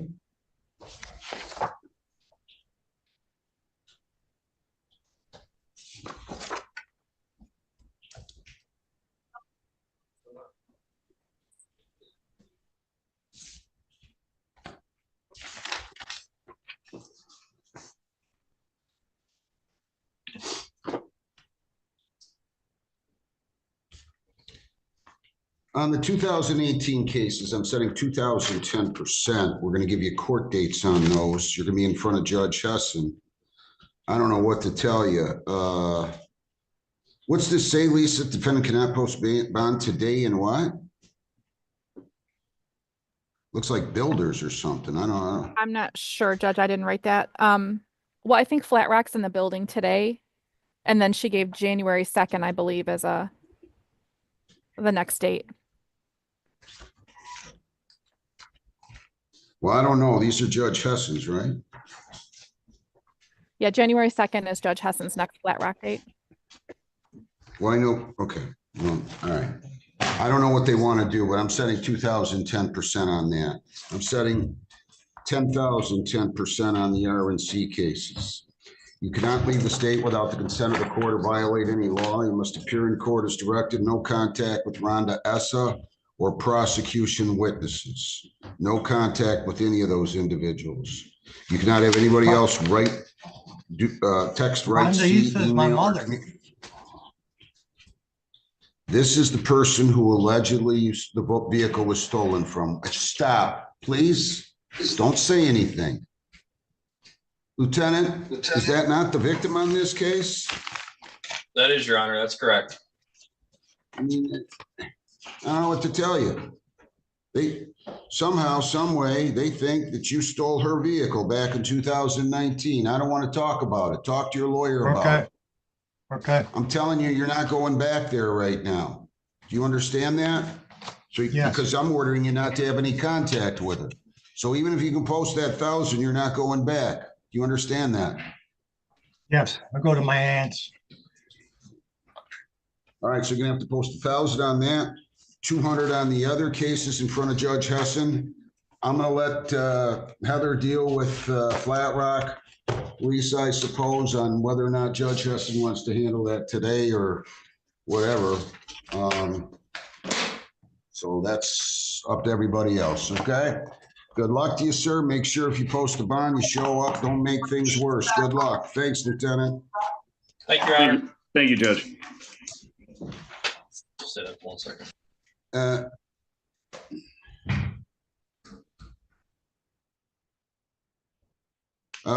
Scarlett, Kyle David Houston Scarlett, 24T644170. Good morning, Marcus. See what I got here. Is it just a B and a C file? Your Honor, I believe that he has one driving license suspended and 2 accompanying civil infractions. Okay, that was stuck back there. A, B, and C. Your name? Kyle Houston Scarlett. How many times am I going to adjourn these? Your Honor, he has actually made some forward progress. I believe that he made a payment yesterday. He just has to make an outstanding late fee payment. So I'm asking for one final adjournment. I've made it clear that if he's not able to solidify getting his license reinstated. Last adjournment, Mr. Scarlett, Houston Scarlett. Do you understand me? Yeah, I understand. Can I say something? They're giving you at least 3. No, all right, I don't want to hear it. January what, Lisa? 16th? ask a 16th at prosecutor. 9:30. Get this taken care of. Last one. You got it? Yeah, I've been right. trying to pay for it. Like All right, we'll try I harder literally- because that's the last one I'm giving you. Good luck. Kelly this or Lynn we don't Burton. eat. like I literally can't afford to survive right now. Nobody will listen to me. I Mr. don't even know Houston, who the that's enough. prosecutor is. You got your adjournment, Ms. Houston. Stop I speaking. don't want Have a an nice day. adjournment. I don't want an adjournment though. This is what nobody's understanding. Like I've tried. Slow dude. down. I can't Just afford slow this down. shit, man. Slow Like, down. I have a child at home. Hey, Dude. hey. Do you understand what I'm going to tell you? I have a You're newborn gonna have baby to at home, dude. stop. Like Just nobody's stop and listening. start. I need help. I have no support. I've filed Stop. for assistance. I'll tell you what, you're gonna have a lot bigger problem. You keep interrupting me. Just slow down. Take a deep breath and relax. Let me look at your file. Dude. Stop it. Not fair, Grow man. up. Dude, like Stop. What does he have to pay? Your Honor, you just got an outstanding late fee. You made a payment $90. yesterday, and I just want to Judge, plead he's guilty appealing. and get it Settle over down. with. I've had it. That's enough. Just let me talk to your lawyer for a second. Nobody's trying to railroad anybody here. Your Honor, in this circumstance, if he gets that last payment, he'll be in a position to have this reduced to a 0-point offense, which will be beneficial, Right. and also more likely than not get a civil infraction reduction.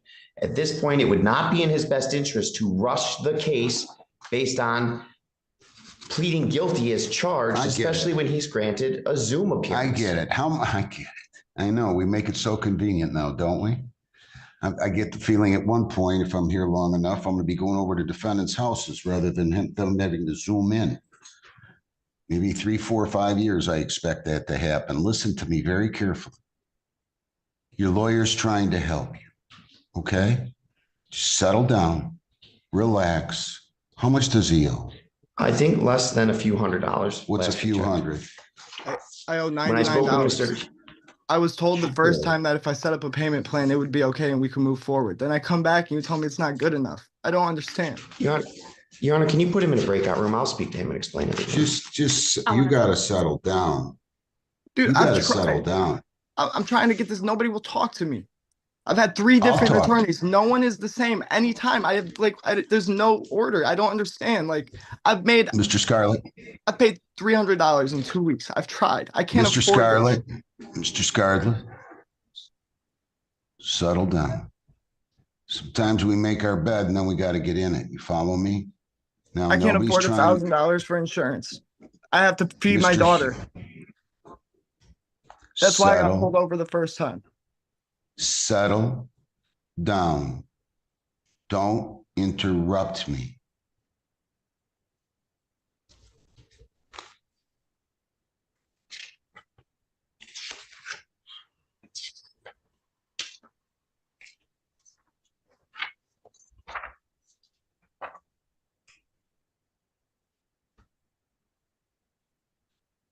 So did you take care of the ticket out of Wyandotte, the suspension there because you didn't pay your no insurance from August? Did you take care of that ticket yet?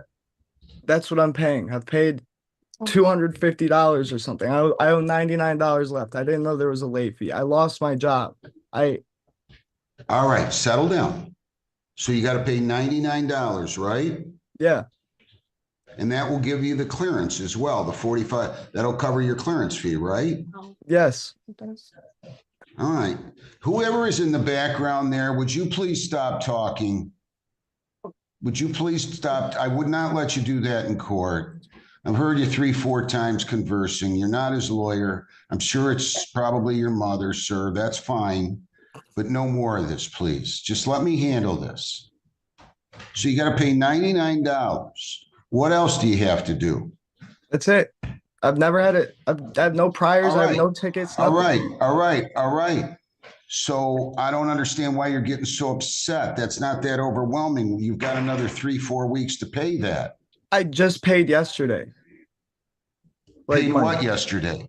Over $150 yesterday.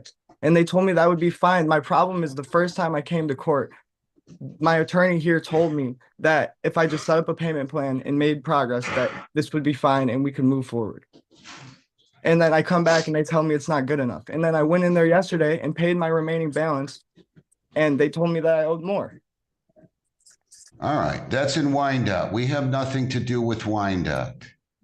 We don't do, we're not affiliated with the 27th District Court in Wyandotte. I understand that. So certainly- why am I being Stop punished for it? interrupting. Stop interrupting. Nobody's punishing anybody. They're trying to help you get a valid license so you don't continue to drive with a suspended license and then find yourself back in this predicament in a week, a month, 2 months, so it doesn't snowball and continue to snowball.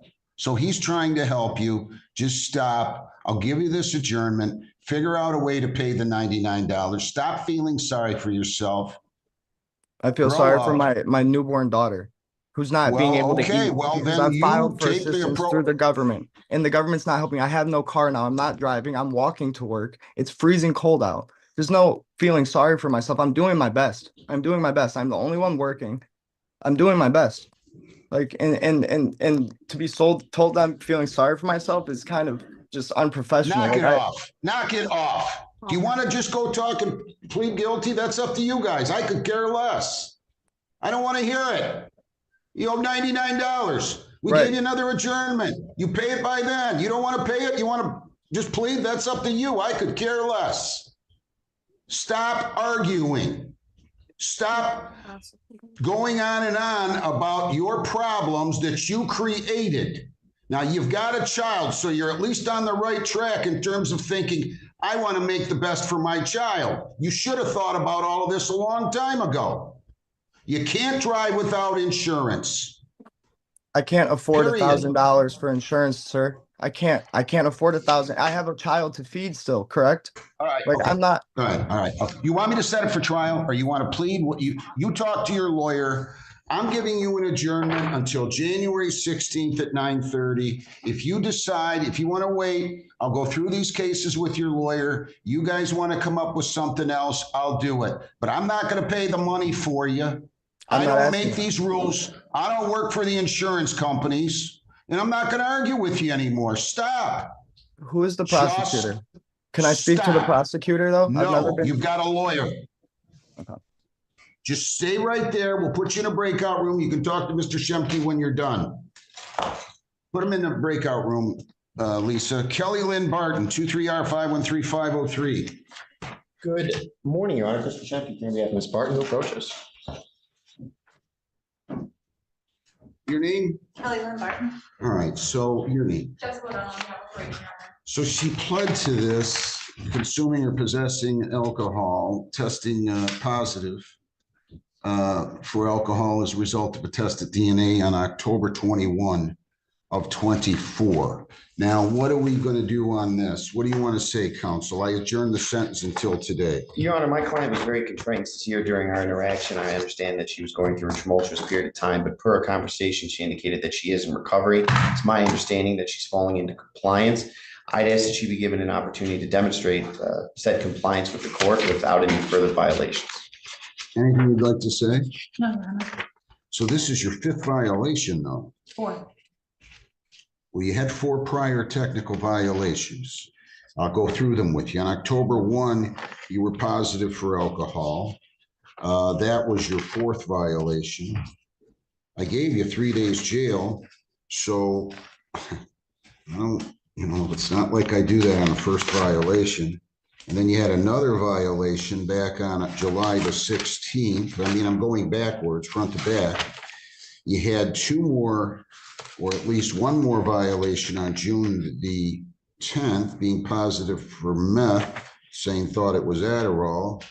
And then another violation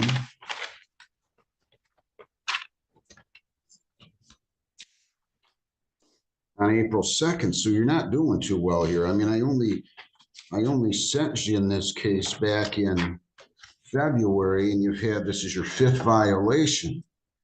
So I don't know what else to tell you, but you can't keep doing this. I understand that. What do you give me some positive news here? So she is back in treatment. She is re-engaged in treatment. She's doing very well. She's testing as she's supposed to. She's testing negative. My only concern is that she was given 10 months of probation. She technically was supposed to be discharged December 7th. My only concern is that she does still have a balance to pay. So I was gonna ask today that we extend her probation to give her time to continue to be in treatment, continue to test clean, and to pay that remaining balance. Well, there's no way that I can discharge her from probation with this record. Correct. So I'm gonna have to extend it. But the question is, what am I gonna do with this violation? You can't keep violating. I mean, I'm just surprised that after a fourth violation, when I gave you 3 days jail, that was back just in October here, that you're already here again violating. It's gotta stop. I had a problem. I'm getting treatment.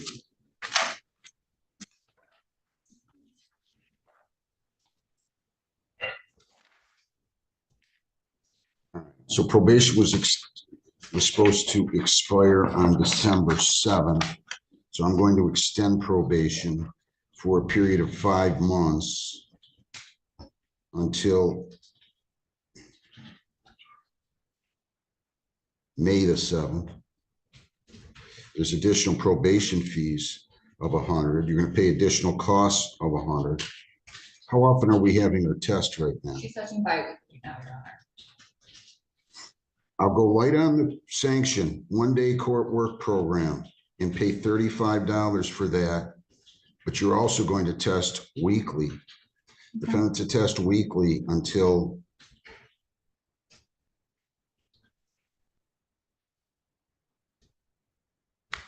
March 1st, then bi-weekly.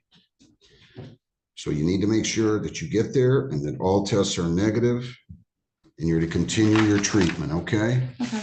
The $200, I'll let you set up probation to set up payment terms with her. Okay. Remind me where she works at, counsel, do you know?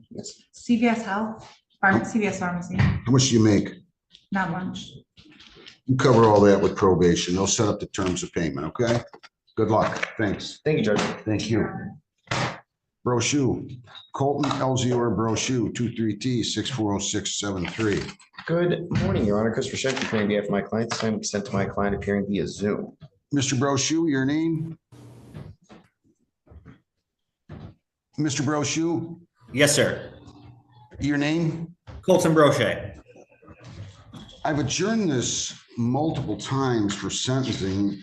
The charge is disorderly public intox. We're not seeking an adjournment. We're prepared for sentencing. Yeah, I know, but I'm saying I wanted to get paperwork, and I still haven't seen any paperwork with regard to how he's progressing. Is he still at the guidance center and then in sober living, I mean? He is in sober living currently. So he went from the guidance center to sober living, and he's been in there since at least September. We've adjourned this so you could get paperwork regarding your progress. Did you do that?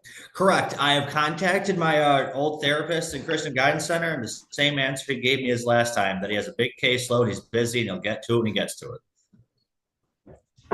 And I've reached out to him several times, and he's not changed his what he's saying. And so at this point, I don't know what to do.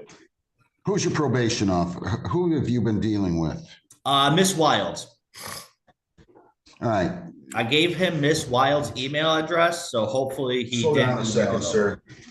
Slow down a second. Yep. As long as you tell me it's an incorrect. I need you to tell Beth to log on right now, please.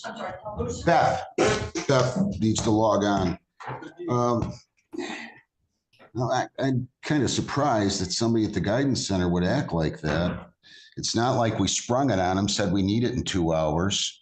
This has been going on, presuming, slow down, presuming that you've conveyed our desire. I mean, I've been adjourning this since September 12th. Correct. That's when I asked to get the paperwork. That's correct. December. It's 3 months. I mean, if he's that busy, maybe he needs to find another line of work. I don't know what to tell him. If you can't service your clients in 3 months, maybe you either got too much work or you're not doing what you're supposed to do. I don't know. I'm not saying that that's truthful, that that's what happened, but you're telling me he's saying he'll get to it when he gets to it. And if that's true, I don't know what to tell him. He'd work here for about 7 minutes. Right. What are we going to do? I'm going to get Ms. Wilds in here, see if she's gotten anything. And the whole purpose here, Mr. Shemke, is to make sure that he gets himself some help. You know, and I was going to respectfully request sentencing today and that the paperwork that requested become a probationary term. So obviously, if he fails to comply, he'd find himself in a predicament, but at least we'd have forward progress. Ms. Wilds, your name? Elizabeth Wiles, probation, Your Honor. What is going on? I don't want you to mention the therapist's name at the guidance center, but my Lord, he'll get to it when he's getting to it, is what he's telling this gentleman. I've been asking for some progress notes since September. Yeah, it's And this actually is the Christian Guidance Center, so it's not the Yeah, guidance right. center. Right. I got it. I recognize that now. My mistake. Would have been shocked if it was the guidance center. Mhm. Okay. Do you know anything about this therapist? Did we ever get anything from this therapist? I don't want you to mention his name, but Yeah, the therapist called and asked me for my email, to which I did call them back. And that person then handed the phone over to Colton. I gave Colton my email. And I honestly, at that point, was expecting to get the verification, which I did not get. I did not hear that person make any type of statement that you just mentioned. But I have not to date received any email or fax for that matter. that's what Mr. Brochet told me. Mhm. You've been in sober living how long? I got here before Thanksgiving and now I'm about 90 days clean.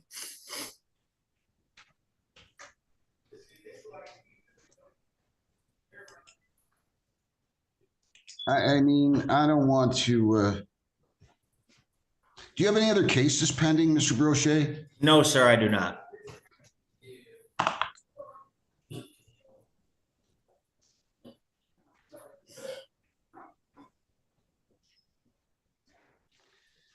If I were to release you, if I were to say, I'm not going to sentence you to probation, what are you going to do? You going to walk out of there today? No, it's life or death. This is something that's very serious to me. I lost my significant other about 2 years ago to an overdose and suicide.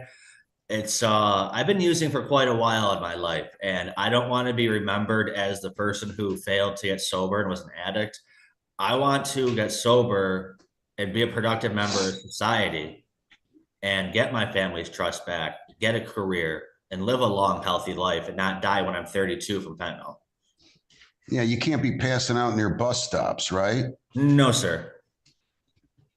I mean, that's just out of control. Yeah, it is. I was in a pretty bad place when I got out of jail last year, but with taking my medication, going to groups, and doing the things that I need to stay in a healthy mindset, things have really improved in the past couple of months.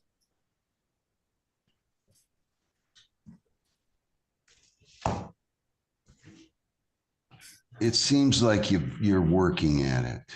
Yes, sir. I'm going to go ahead and I'm going to simply do this. You've been in the sober living for how many days? About 2 days before Thanksgiving, and I'll be here until at least March.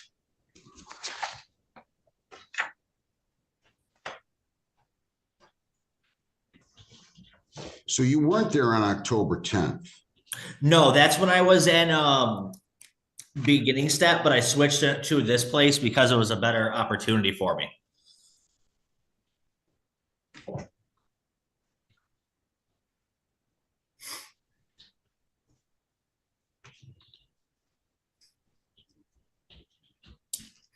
$100 fines, 200 costs, 75 victims' rights, $50 justice assessment, 4 1/4 or 20 days. I'm going to give you 20 days credit for time served in sober living. Okay. Facility. Listen to me. Yes, sir. Don't give up on what you're doing. Okay. I'm still going to sentence relating to the offense. You didn't hurt anybody. You're certainly hurting yourself. Correct. Let's just make sure that you stay there, will you please, and get your life back in order. Yeah. All right. Merry Christmas to you. I wish you well. Don't walk out of there today. Okay. Yes, sir. Thank you Good very much, luck. Your Honor. Thank you. Thank you. Thank you, Judge. Good luck. Thank you, Brian sir. Lennon. Brian Matthew Lennon, 214-641-281. Good morning, Your Honor. Christopher Shepard, here on behalf of my client approaches. Your name, sir? Brian Lennon. Did this go to the prosecutor? I'm not aware, Judge.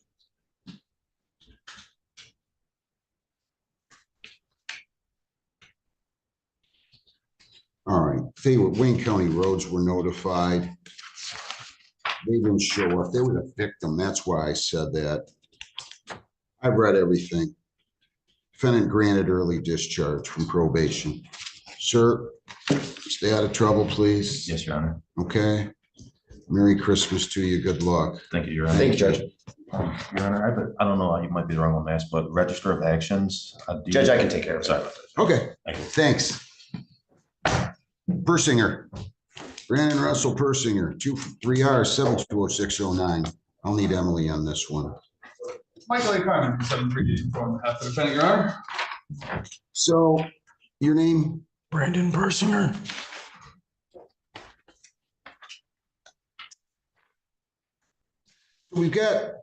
He's got 3 prior technical violations. He tested positive at the guidance center, allegedly. Let me just say that, allegedly. And we tried to get the guidance center here and they don't want to appear, and I'm not going to force them. They are substance abuse treatment specialist for Mr. Persinger. I understand their position. So we're only dealing with 1 count now. We're dealing with 1 count, which is count 2, failure to attend outpatient treatments at the guidance center on November 20 of 24. How's he going to proceed on that count? Here, he will enter a guilty plea. Is that right? Yes, sir. You plead guilty, this would be your 4th technical violation. You could be incarcerated for the maximum. Do you understand that? Yes, I do. To the charge of failure to attend outpatient treatment on November 20, how do you plead? Guilty. Did you fail to attend on that day? Yes, I did. Anybody force you to plead guilty? No, sir.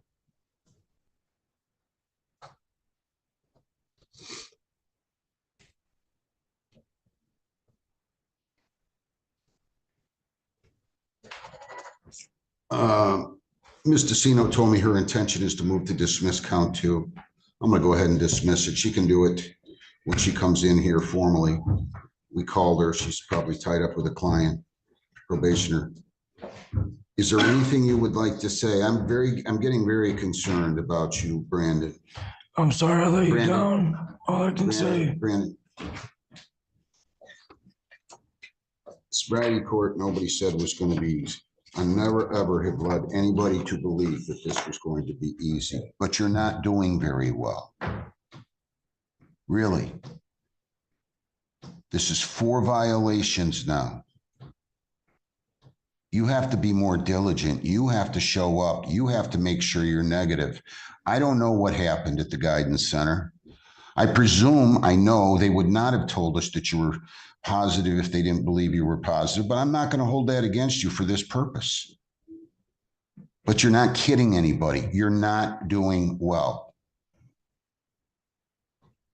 Now, you're getting to the final straw.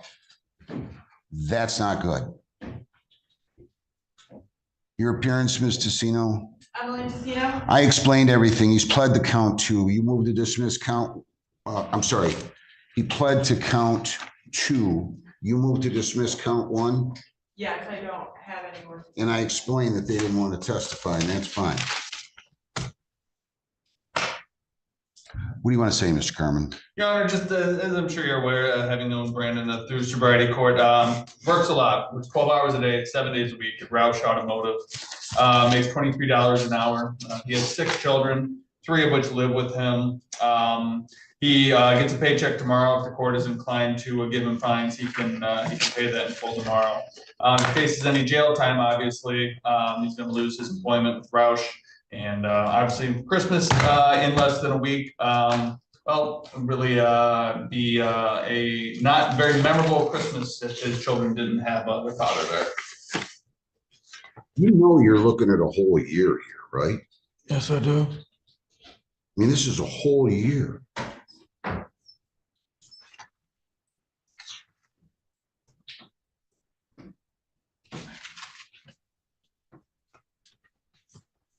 You're taking a big chance. You can lose everything. Can you imagine going away for a year? Yeah. A whole year? Yes, sir.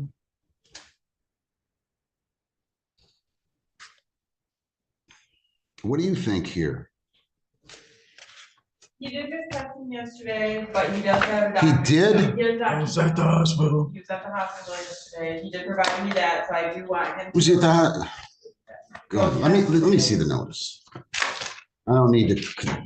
It's sorry, my printer kind of doesn't look pretty.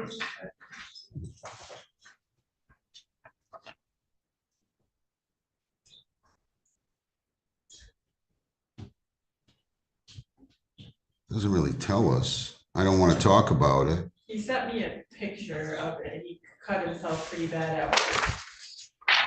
You are very accident prone. Maybe you need to get a desk job or something. I can't sit at the desk. Pardon? I can't sit at a desk. I don't like being still.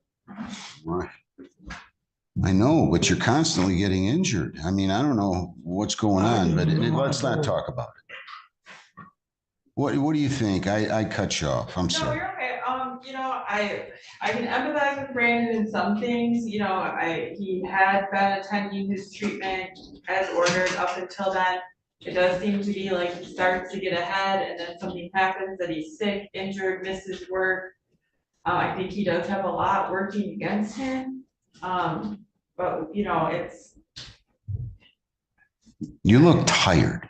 yeah, I would agree. You get to look tired when you're my age, but not when you're, what are you, 34? 35. You look tired. I don't sleep much and I work a lot.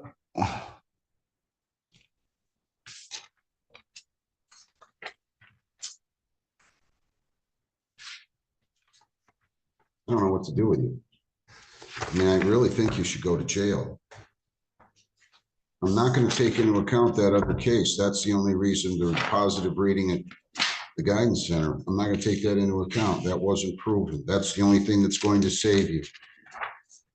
How often is he testing right now? Twice a week.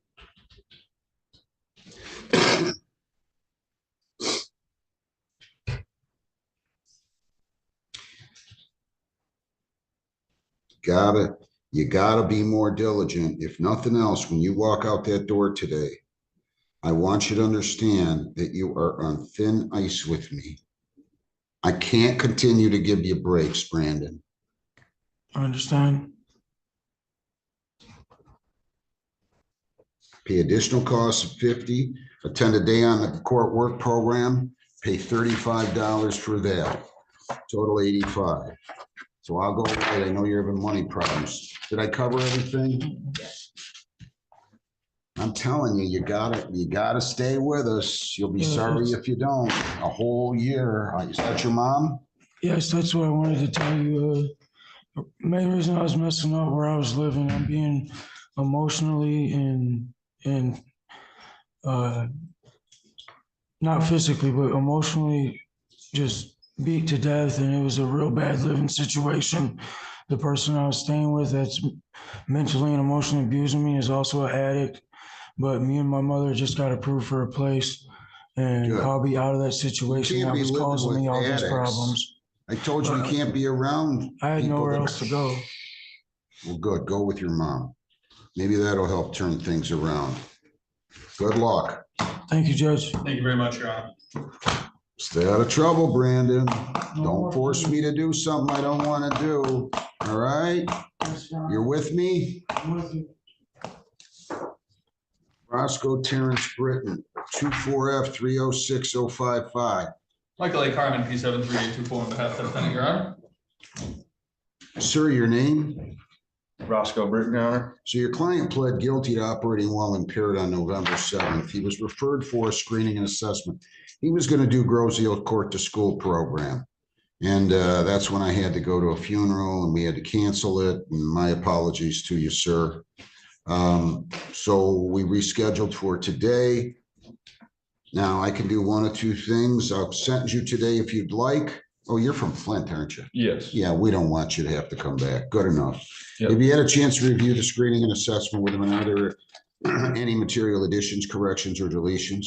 Yes, sir, Your Honor, I have, and no, there are not at this time. Would ask that the court adopt the recommendations of probation, please. Sir, is there anything you would like to say? No, Your Honor. You almost drove into a patrol car, it says in the police report. Yeah, I was on my phone and looked up, seen the car, had my hand at the 12 or at the 3, went to the 12 and swerved over. But I will say the cop car was in the parking lot and there was a ditch there. And I never touched the ditch. Never crossed over. If I would have went in the ditch, I would have crashed my car. 12 months probation. You cannot leave the state without the consent of the court or violate any law or ordinance. If you change your address, your place of employment, or home telephone number, you must notify probation. You have to report as directed. No alcohol. No alcohol. No illegal drugs. No marijuana. You're not to purchase, possess, or consume any one of those. Kratom poppy seeds and CBD oils are prohibited. Consuming food or other items containing those substances will be deemed a violation. You're to submit to chemical testing, PBTs and ETGs. They're recommending bi-weekly. I'll make it bi-weekly for 3 months. If you're clean, I'll revert it to monthly, okay? Yes, Your Honor. But you have to stay clean. You have to test every time. So bi-weekly testing for 3 months. If you're clean, I'll make it monthly. Kratom poppy seeds, like I said, CBD oils, those are prohibited. You can't use those. If you test positive, then it will be deemed a violation. No alcohol, marijuana, illegal drugs. Attend outpatient treatment at a substance abuse treatment facility approved by probation. Must be in there because I'm not ordering you must be in by January the 20th of 25. So you better get on that when you leave here. Attend the Victims Impact Panel. Serve 4 days jail, credit 1, serve 3. I'll let you serve those by way of community service. 3 days community service. I'm going to give you until February the 1st. So 24 hours of community service. You have $225 in cost of recovery since this was a blood draw. You have a $60 screening fee. You have $75 victims' rights fee, $50 justice assessment, and $240 in probation fees. So all of that included amounts to $525, $650. You're going to pay fines of $300 and costs of $200. So that's should be $1,150. I'm going to double check my math. Yes, $1,150. If you violate, your probation could be revoked. You could be incarcerated for 93 days with credit for any time served. You may be eligible for early discharge from probation under statute MCL 771.2 if you're compliant. So you get everything done here that I just outlined. You come back in 6 months and you can apply for early discharge, all right? Yes. You have 21 days to appeal, 14 days to apply for a court-appointed lawyer. I'm not ordering a mobilization. What else would you like to, do you have any questions? No, sir. Can you pay all this today? I have $500 to pay today. Okay, and when can you pay the rest? I can set you on a payment plan. Yeah, that's fine. So that would be $650 left, right, to pay? Correct. Okay. I'll tell you what, I'll just $150 a month.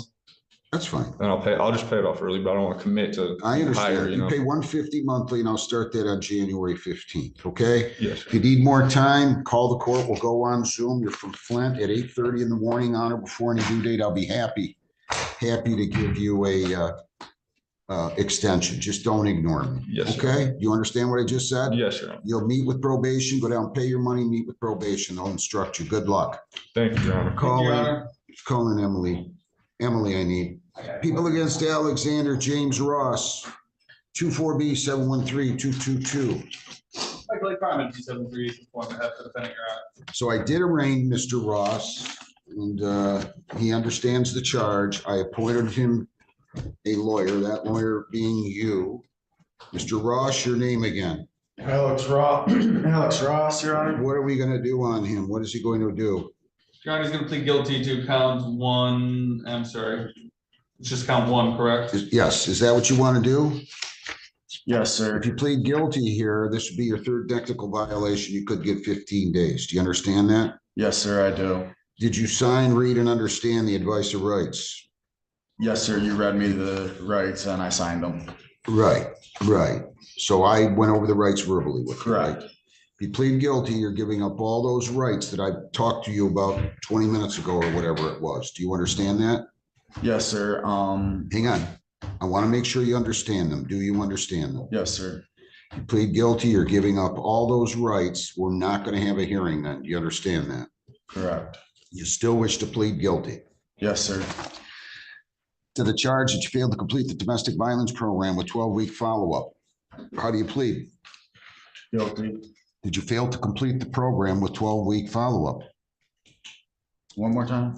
Did you fail to complete the Yes, program? sir. Anybody forced you to plead guilty? No, sir. Plea is accepted. Tell me where he is in that little endeavor. Has he at least started, I hope? Yes, he did the intake process When? last month. Okay. But just he just is having extreme financial difficulties, couldn't afford the classes. Where does he work at? And it's called APET. Full-time, does put in about 45 hours a week, gets $20 an hour. Does he get overtime? 4 or 5 hours. I'm trying to get. I know. Do you get time and a half? Yes, sir. All right. So you're making 40 times 20 is 800. And then for the, hang on. Okay, sir. You're making $950 a week. That's not going to put you in the top 1% in the country, but it's not horrible. Correct. You're not making this a priority. Sir, listen. I don't care if you have to go get another job. I really don't. I don't order these programs unless I think they're necessary. This is not some kind of punishment. This is because I believe the program is necessary. That's why I ordered this program. And that's why I ordered it at the time of the sentence back on August the 27th. Ms. Tessino, your name? Emily Tessino. What is going on with him? He went to an intake, I'm told, last month, but he hasn't done anything else? So as of December 4th, I have an email from PRS that he did attend the intake on November 14th, and he had failed to return for any follow-up sessions. Remind me how much the program costs. So intake was $100, which he Right. paid and attended, and it's $20 a week for the follow-up. So you're not going to tell me when you're making $950 a week that you can't pay 20. If you can't do that, then I'm sure you can find a part-time job somewhere. Sir, I was at the work community service at Goodwill. I actually put in an application. I'm going to be trying to pick up a few extra hours there. I am also donating plasma to get about $70 to help with food and gas to get me. Remind me, are you married? I am in the process of getting divorced. I just finished. You have paying kids? up- I have 3 boys. I just finished paying up my divorce lawyer, and I have about $100 extra a month right now that I could put towards the class. It's, you said $20 a month or $20 a week? I'm sorry. If So that's Kristen 80. at PRS is good about if people communicate with her what's going on. I mean, she isn't someone who's doing this for the money. I know that. she would work with her.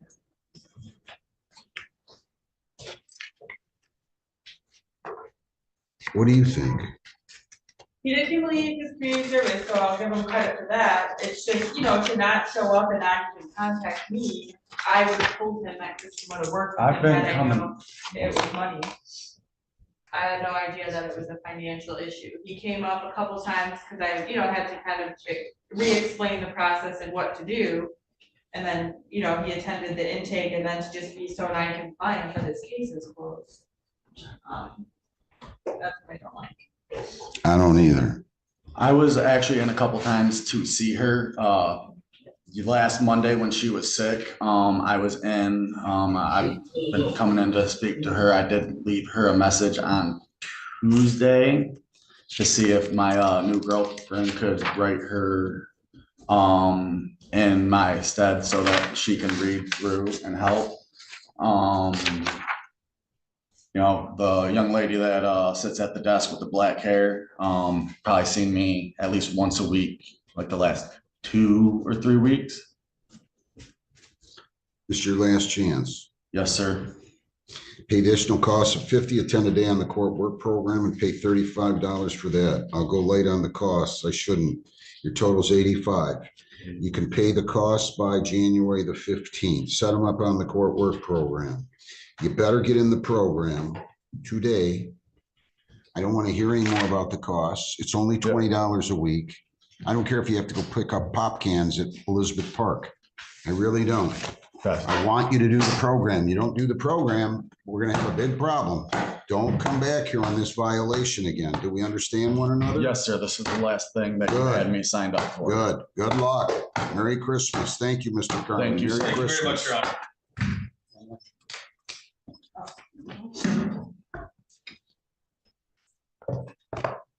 Is that gentleman who was arguing, Houston, whatever his name was, is he still in the breakout room, Lisa? Okay. I put him in a breakout room with Mr. Shemke, but I do not see him anymore. Okay. You want that We're next done? hearing in person? Oh, he left. What's that, Lisa? Do you want to make his next hearing in person? Where's he live again? Livonia. I'm not sure why we did Zoom. I'm not either. Make it in person. Okay. Thank you.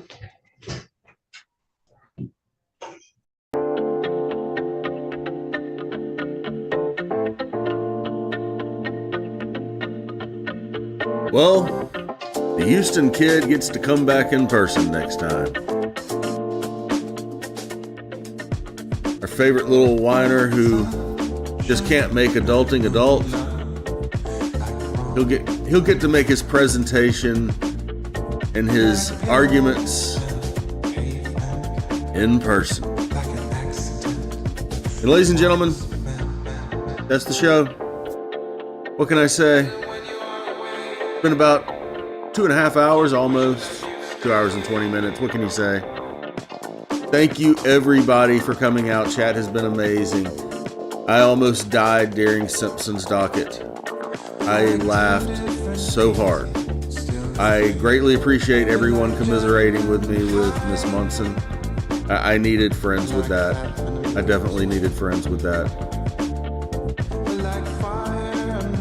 That was a fun time. Thank you, chat, for coming out. Thank you, Bodie. Thank you, Barry. Thank you, Eileen. Thank you, everybody that comes by all the time. And what can I say? It's the end of the show. I'm gonna let the music drive us out. I don't know what's in store for next week. I really don't. I imagine there will be lives. I know for a fact there will be videos. So keep an eye out on the channel to fill the void of the missing courts to come. And we'll see you again live after the holiday season. For sure. But for me, for now, it's Saturday before Christmas, and I've got things to do. I've got adulting to do. I've got no complaints. I've got things that need to be taking place. I've got fur bags that need taken care of. But I appreciate all of you. You're all wonderful. And I want to see you again next time. I hope I see you again next time. Ladies and gentlemen, I'm your Lone Wolf Usul. I'm your host for the Weekend Review, the Fleischer Forum, and more. I am your curator for these here videos on this channel I call the Court Gallery. And I will see you the next time I'm out frolicking around.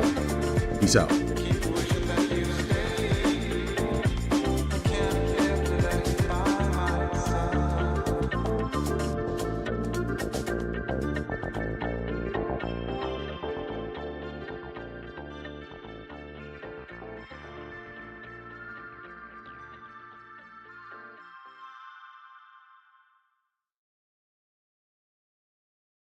Happy holiday season, everybody.